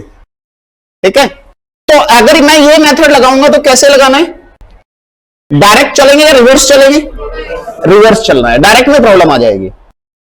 तो आओ मैं मेथड 2 की बात करता हूं। मेथड 2 की बात करता हूं। A:B दिया हुआ था 2:3, B:C दिया हुआ था 4:5, C:D दिया हुआ था 6:7। ठीक है, अब एक मिनट, थोड़ी देर के लिए सारे बच्चे इधर ध्यान देंगे। ये मेथड बताने के बाद मैं फिर आपको बोलूंगा नोट करो, और फिर एक तीसरा मेथड बताऊंगा, फिर जो बढ़िया लगे वो करना। 3 मेथड क्यों बता रहा हूं? क्योंकि एक मेथड से किसी को नहीं समझ आया तो दूसरे से आ जाएगा, दूसरे से नहीं आया तो तीसरे से तो 100% आएगा। वैसे तो तीनों ही समझ आएंगे। देखो मैं थोड़ी देर के लिए क्या कर रहा हूं, इधर चेन है उधर नहीं है, मैं इसको बेटा ऐसे लिख रहा हूं N1 रेशो D1, इसको लिख रहा हूं N2 रेशो D2, इसको लिख रहा हूं N3 रेशो D3। यहां N1 का मतलब है पहले का न्यूमरेटर, मैं एंटीसीडेंट कॉन्सिक्वेंट नहीं कह रहा, मैं न्यूमरेटर डिनोमिनेटर ही कह रहा हूं, और D1 का मतलब पहले का डिनोमिनेटर, N2 का मतलब दूसरे का न्यूमरेटर। ठीक है, अब ध्यान से सुनो, मुझे इन चारों को क्लब करना है ना।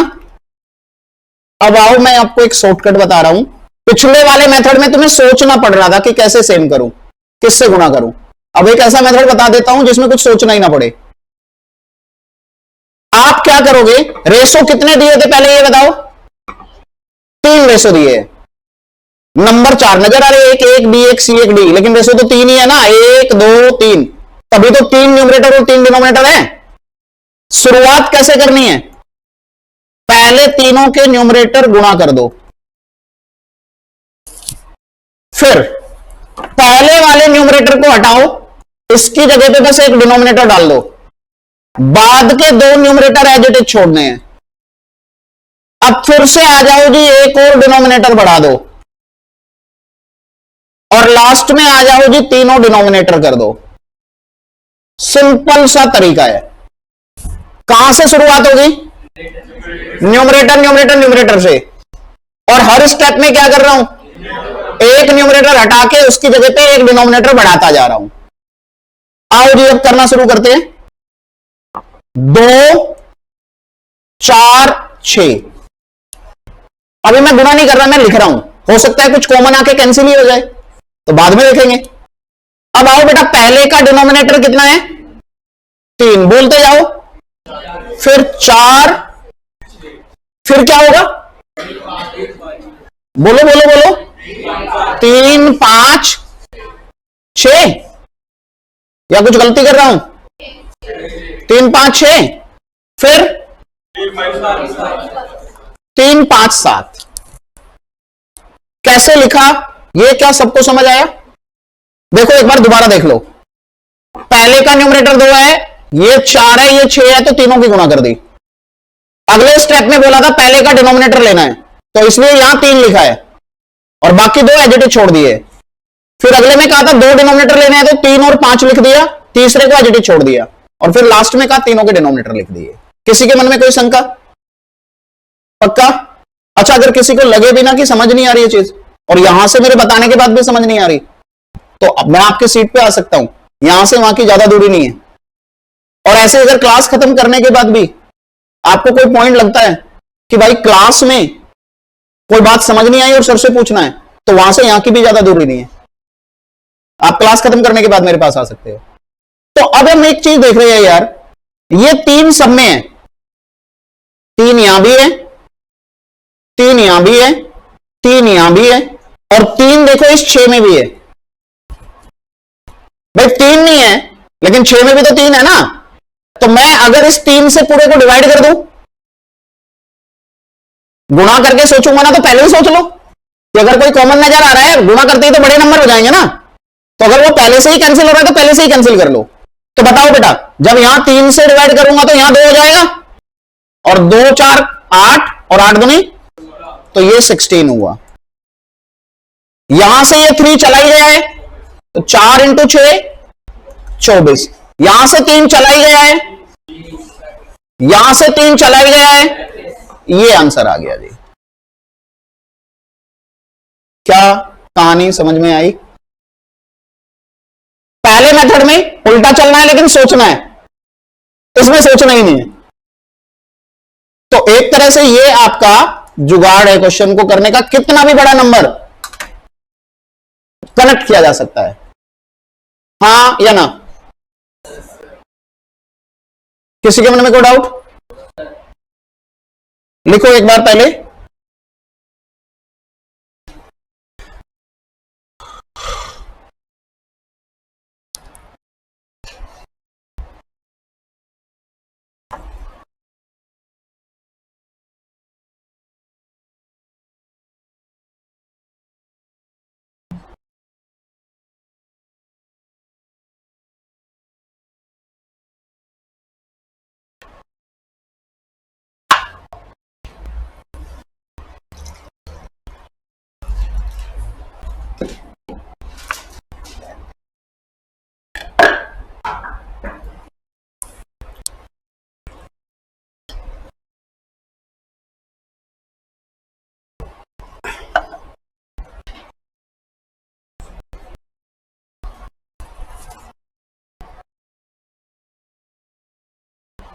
कहां तक हो गया?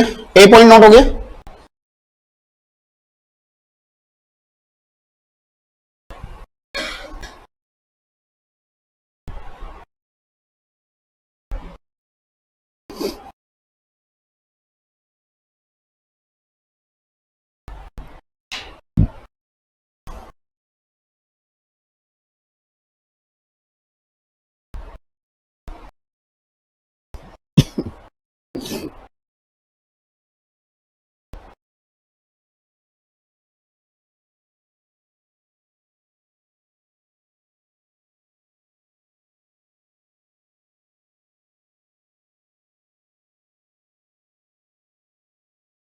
मैं निशान डाल देता हूं कि हमने क्वेश्चन को ऐसे सोल्व किया है, क्योंकि ऊपर से नहीं, बाद में कभी पढ़ोगे तो समझ नहीं आएगा कि 8 से गुणा क्यों कर दिया।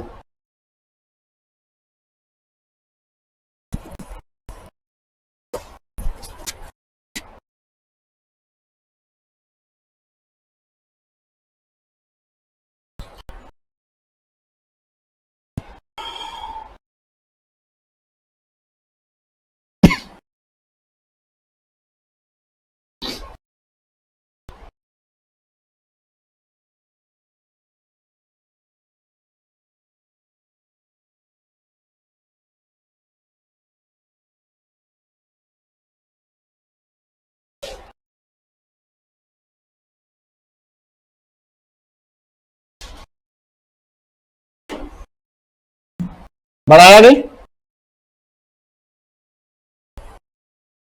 अभी थोड़े से दिन तुम्हें इतना लंबा समय बैठने में दिक्कत होगी, क्योंकि 12 तक क्या होता है, 1 घंटे की क्लास के आधी है, वो 1 घंटे की क्लास होती नहीं है कभी, वहां 45 से 50 मिनट ही होती है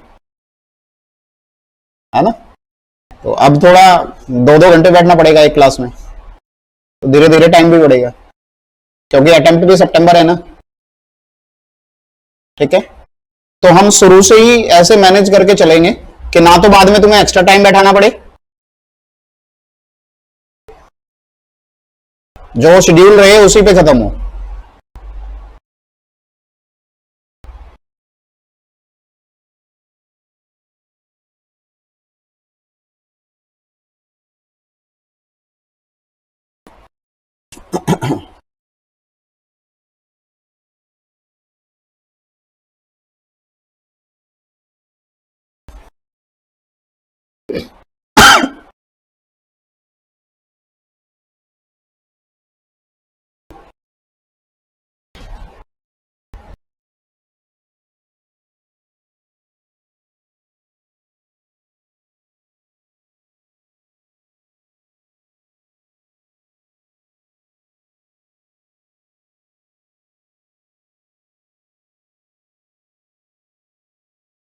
हो गया बेटा,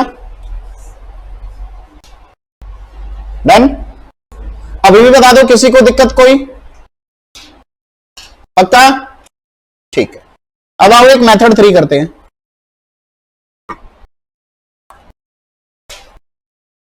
जीबीसी ऑप्शन से क्वेश्चन था, ए रेशो बी दिया है, ए रेशो बी था 2:3, बी रेशो सी था 4:5, सी रेशो डी था 6:7, और चारों का रेशो बताना है। ऑप्शंस है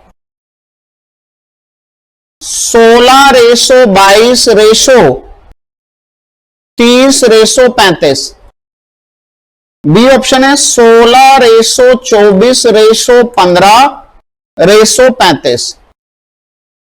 सी ऑप्शन है 16:24:30:35, और डी ऑप्शन है 18:24:30:35। ठीक है, अब जीबीसी में हम क्या करेंगे, सारे बच्चे एक बार इधर देखेंगे। यार एक बात बताओ, अगर ए और बी का ओरिजिनल रेशो 2:3 है, तो अगर मैं इनको क्लब कर भी दूं तो सिर्फ नंबर चेंज होंगे, रेशो थोड़ा चेंज हो जाएगी। और अगर फाइनल रेशो में रेशो चेंज हो गई तो इसका मतलब हम गलत कर रहे हैं। भाई अगर रेशो 2:3 है तो क्लब करने के बाद नंबर तो चेंज हो जाएंगे क्योंकि ज्वाइंट हो गए, बट रेशो तो अल्टीमेटली 2:3 होनी चाहिए। ऐसी बी और सी की 4:5 होनी चाहिए और सीओडी की 6:7 होनी चाहिए। तो पहले मैं चेक करूंगा ऐसी कौन सी ऑप्शन है जिसमें पहले दो नंबर का रेशो 2:3 है। तो देखो यहां तो 2:3 बन ही नहीं रहा, या बन रहा है? 16 और 22 का रेशो 2:3 आ सकता है क्या? नहीं आ सकता, तो काटा मार दो, ये आंसर नहीं है। यहां देखो यहां बन रहा है ना 2:3, तो इसकी पॉसिबिलिटी है। यहां बताओ यहां पे 2:3 बन रहा है क्या? बन रहा है, इसकी भी पॉसिबिलिटी है। क्या यहां 2:3 बन रहा है? नहीं बन रहा, तो इस पे भी काटा मार दो। और दो खत्म, कई बार 3 खत्म हो जाएंगे, एक ही जगह पे 2:3 होगा, यहां दो जगह पे 2:3 है। तो अब बी और सी का भी चेक करो, अगर दो जगह पे आ गया तो। अब बी और सी का क्या होना चाहिए? लेकिन क्या यहां पे बी और सी का 4:5 हो जाएगा? नहीं होगा, काटा मार दो, फिर ये आंसर है। ये है जीबीसी। किस किस को समझ आया है मेथड? गुड, चलो जी, भगवान तुम्हारा भला करे। ऐसा कोई बच्चा जिसको ये मेथड समझ ना आया हो? और हमेशा एक बात ध्यान रखना, अगर समझ नहीं आया ना तो ना ही होनी चाहिए कि नहीं समझ आया, दोबारा बताओ। दुनिया भर से झूठ बोलो चलेगा, खुद से झूठ कभी नहीं बोलना चाहिए।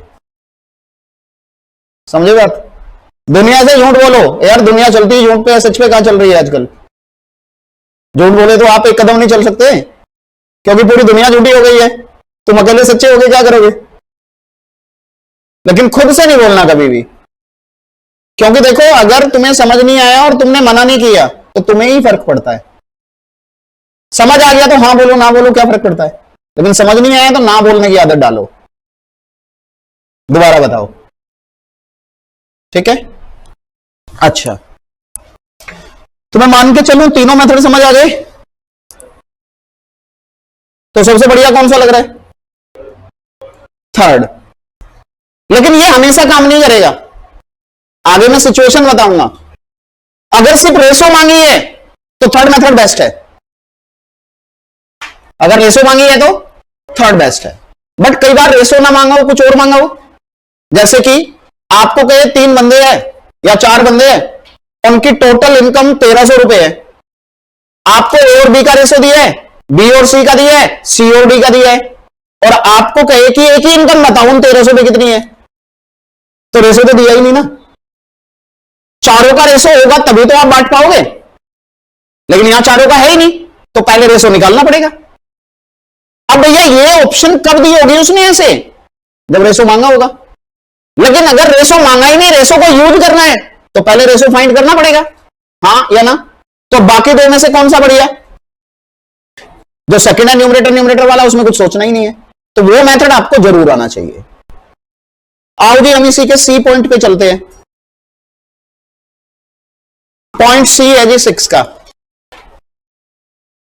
क्वेश्चन था A:B 2:3 है, B:C 4:5 है, C:D 6:7 है। अब मुझे इन्होंने कहा कि आप फाइंड करो A और D का रेशो। किसका रेशो बताना है? A और D का। तो मेरे प्यारे बच्चों, एक तो ये मेथड है कि आपने अभी चारों का रेशो निकाला था इकट्ठा, तो चारों का रेशो क्या आया था बोलना जरा एक बार? 16, 24, 30 और 35। तो अगर आपसे ए और डी का पूछा है तो आंसर आ गया 16:, ये आंसर निकल गया। लेकिन ये पता तुम क्या कर रहे हो? अगर A:D पूछा है और तुम उसके लिए चारों निकाल रहे हो, तो मैं ऐसा कर रहा हूं कि कोई बंदा है, उसे दिल्ली से मुंबई जाना है, दिल्ली से मुंबई डायरेक्ट फ्लाइट है, लेकिन वो क्या कह रहा है ना, मैं दिल्ली से मुंबई डायरेक्ट नहीं पकड़ूंगा फ्लाइट, मैं पहले दिल्ली से कोलकाता जाऊंगा, कोलकाता से कनेक्टेड फ्लाइट पकड़ूंगा, कोई काम नहीं है, मेरे पास समय भी खूब है, पैसा भी खूब है। मैं दिल्ली से मुंबई जाना चाहता हूं, डायरेक्ट नहीं जा रहा, मैं पहले दिल्ली से कोलकाता जाऊंगा, कनेक्टेड फ्लाइट पकड़ के मुंबई जाऊंगा। ये वो मेथड है अगर ऐसे कर रहे हो तो। हमें डायरेक्ट जाना है दिल्ली से मुंबई, पैसा भी कम लगे, समय भी कम लगे, और यहां पे हमारे लिए समय की वैल्यू है। तो कैसे करेंगे, आओ। आपने कुछ नहीं करना, मेथड 2 ये इस केस में शॉर्टकट है। आप इनकी गुणा कर दो। यार गुणा करने से क्या हो रहा है, बी से बी कट गया, सी से सी कट गया, तो बचा तो ए बाई डी ना। तो अगर मैं लेफ्ट साइड गुणा कर रहा हूं तो राइट साइड भी तो गुणा करूंगा, हाँ या ना। तो यहां गुणा की तो 2/3, 4/5, 6/, अब क्या हुआ बच्चों कुछ कट रहा है क्या, 3 2 जा, और ये कितना आ गया 16:35।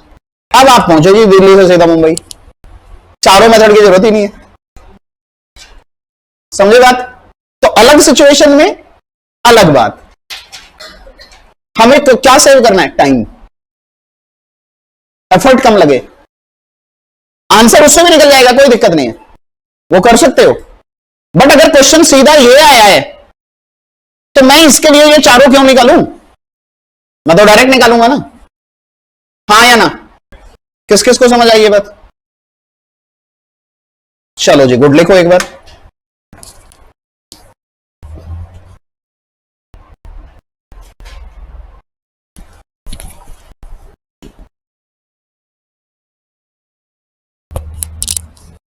लिख लो 1 मिनट, जरा मैम से पूछ के आऊं, क्लास और 5 मिनट लेनी है या खत्म करनी है। पहले दिन वही बताती है, आगे हमारे हिसाब से चलेगी, एक हफ्ता उनके हिसाब से चलेगी क्लास।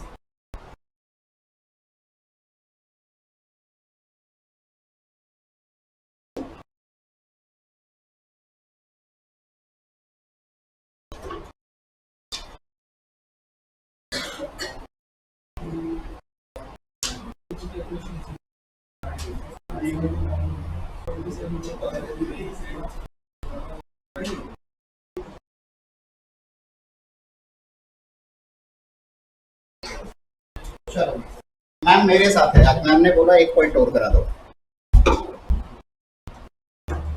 चलो आओ, हाँ जी, हाँ बिल्कुल। अगर आपसे A/C पूछा होता तो बस आप गुणा इन दो की कर दो। अगर आपसे इसने A/C मांगा होता ना तो आप लास्ट को गुणा ही मत करो, आप सिर्फ पहले 2 को कर दो, तीसरे को देखने की जरूरत ही नहीं है। अगर B और D का पूछे तो लास्ट के 2 को कर दो। तो यहां से क्या हो जाता है A/B 2/3 इंटू 4/, तो देखो कितना हो जाता 8/15। अब देखो आपने A और C का मांगा है ना, तो यहां से होता 16/30। अब मैं इसको काटूंगा तो वो फिर से 8/15 आ जाएगा। आई कुछ बात समझ में, यस और नो। किसी के मन में कोई शंका, ठीक है। आओ जी, हम एक बात कर रहे हैं, पॉइंट नंबर कितना 7, आज का अंतिम है जी। पॉइंट नंबर 7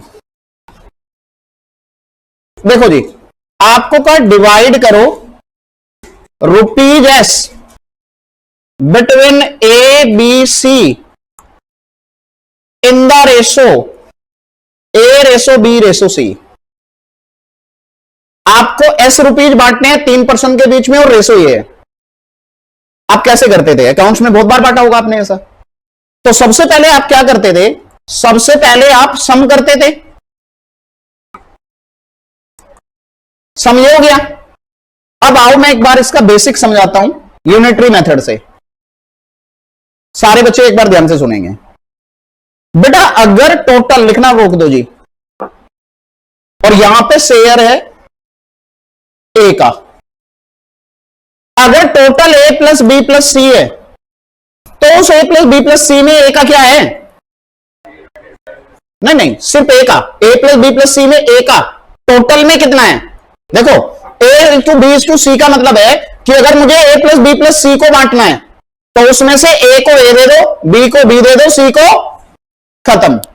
तो ए प्लस बी प्लस सी में से ए का शेयर ए है। अच्छा, अगर ये टोटल 1 होता तो इस राइट वाले को लेफ्ट वाले से क्या करेंगे भाई, एक पे तो हमेशा डिवाइड ही होता है ना, कम हो गया। और अगर मुझे एस रुपीज को बांटना होता तो क्या करूं, एस से गुणा कर दो, गुणा एस। तो तरीका क्या है, तरीका यह है कि अगर मुझे शेयर ऑफ ए चाहिए तो आपको कुछ नहीं करना, इस रेशो का जो ये है ये ऊपर रखो और इस रेशो के सम से डिवाइड कर दो, और गुणा किससे करना है, जितने को बांटना है। बांटना कितने को था, तो मैं यहां पे गुणा एस कर दूंगा। अब मुझे आप यहां से मेरे प्यारे बच्चों शेयर ऑफ बी बताओ, बोलो बोलो, सबकी आवाज आनी चाहिए। बी को डिवाइड करूंगा टोटल से और गुणा कर दूंगा एस से। अब मुझे शेयर ऑफ सी बताओ,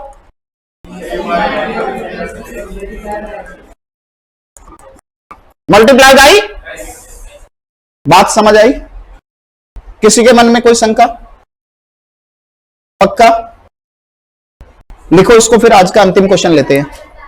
दोबारा, हाँ दोबारा सुनो, दोबारा सुनो बेटा। देखो हमें करना क्या है, रेशो ये दिया है ना, इस रेशो में बांटना है। सबसे पहले आप इस रेशो को जोड़ लो, रेशो का टोटल आ गया ए प्लस बी प्लस सी। अब अगर मुझे ए का हिस्सा निकालना है तो कुछ नहीं करना, इस ए को डिवाइड कर दो इसके टोटल से। हाँ, ये जो छोटा ए है, इस ए को डिवाइड कर दो इसके टोटल से। तो मैंने डिवाइड कर दिया ए को इसके टोटल से, और गुणा कर दो जितना बांटना है। और अगर मुझे बी का होता तो इस बी को डिवाइड करूंगा टोटल से और गुणा कर दूंगा एस से। सी को करना होता तो सी को डिवाइड करूंगा ए प्लस बी प्लस सी से और गुणा कर दूंगा एस से।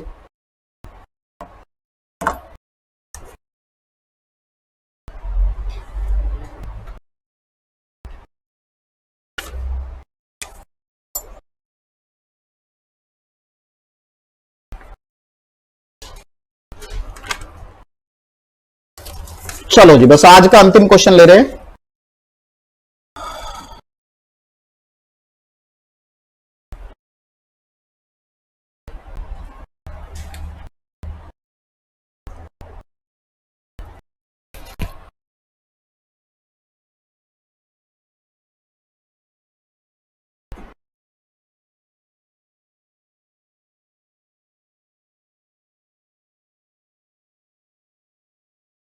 डन बेटा जी?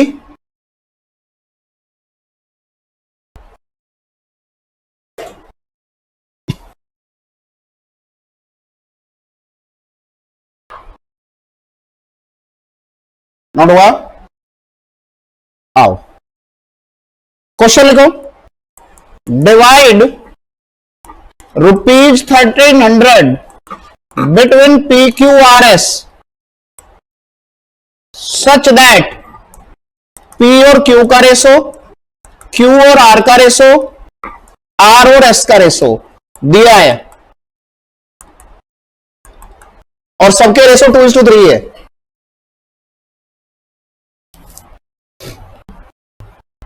अब पहली प्रॉब्लम क्या आई बेटा, बांटना कितने में है, 4 में। तो क्या तब तक तुम बांट पाओगे जब तक इन चारों का रेशो इकट्ठा ना हो? नहीं बांट पाएंगे, क्योंकि इसके बेस पे मैं सिर्फ पी और क्यू में बांट पाऊंगा, इसके बेस में सिर्फ क्यू और आर में बांट पाऊंगा, इसके बेस पे सिर्फ आर और एस में बांट पाऊंगा। तो पहले चारों का रेशो तो इकट्ठा करना ही पड़ेगा। और देखो ये चेन है, लेकिन इधर चेन नहीं है, तो पहले बनानी पड़ेगी। तो P ratio Q ratio R ratio S। तो भैया कितने रेशो दिए बच्चों, 2 या 3? 3 रेशो दिए। तो कितने न्यूमरेटर होंगे, 3। डिनोमिनेटर भी कितने होंगे, शुरुआत कहां से होगी, तीनों के न्यूमरेटर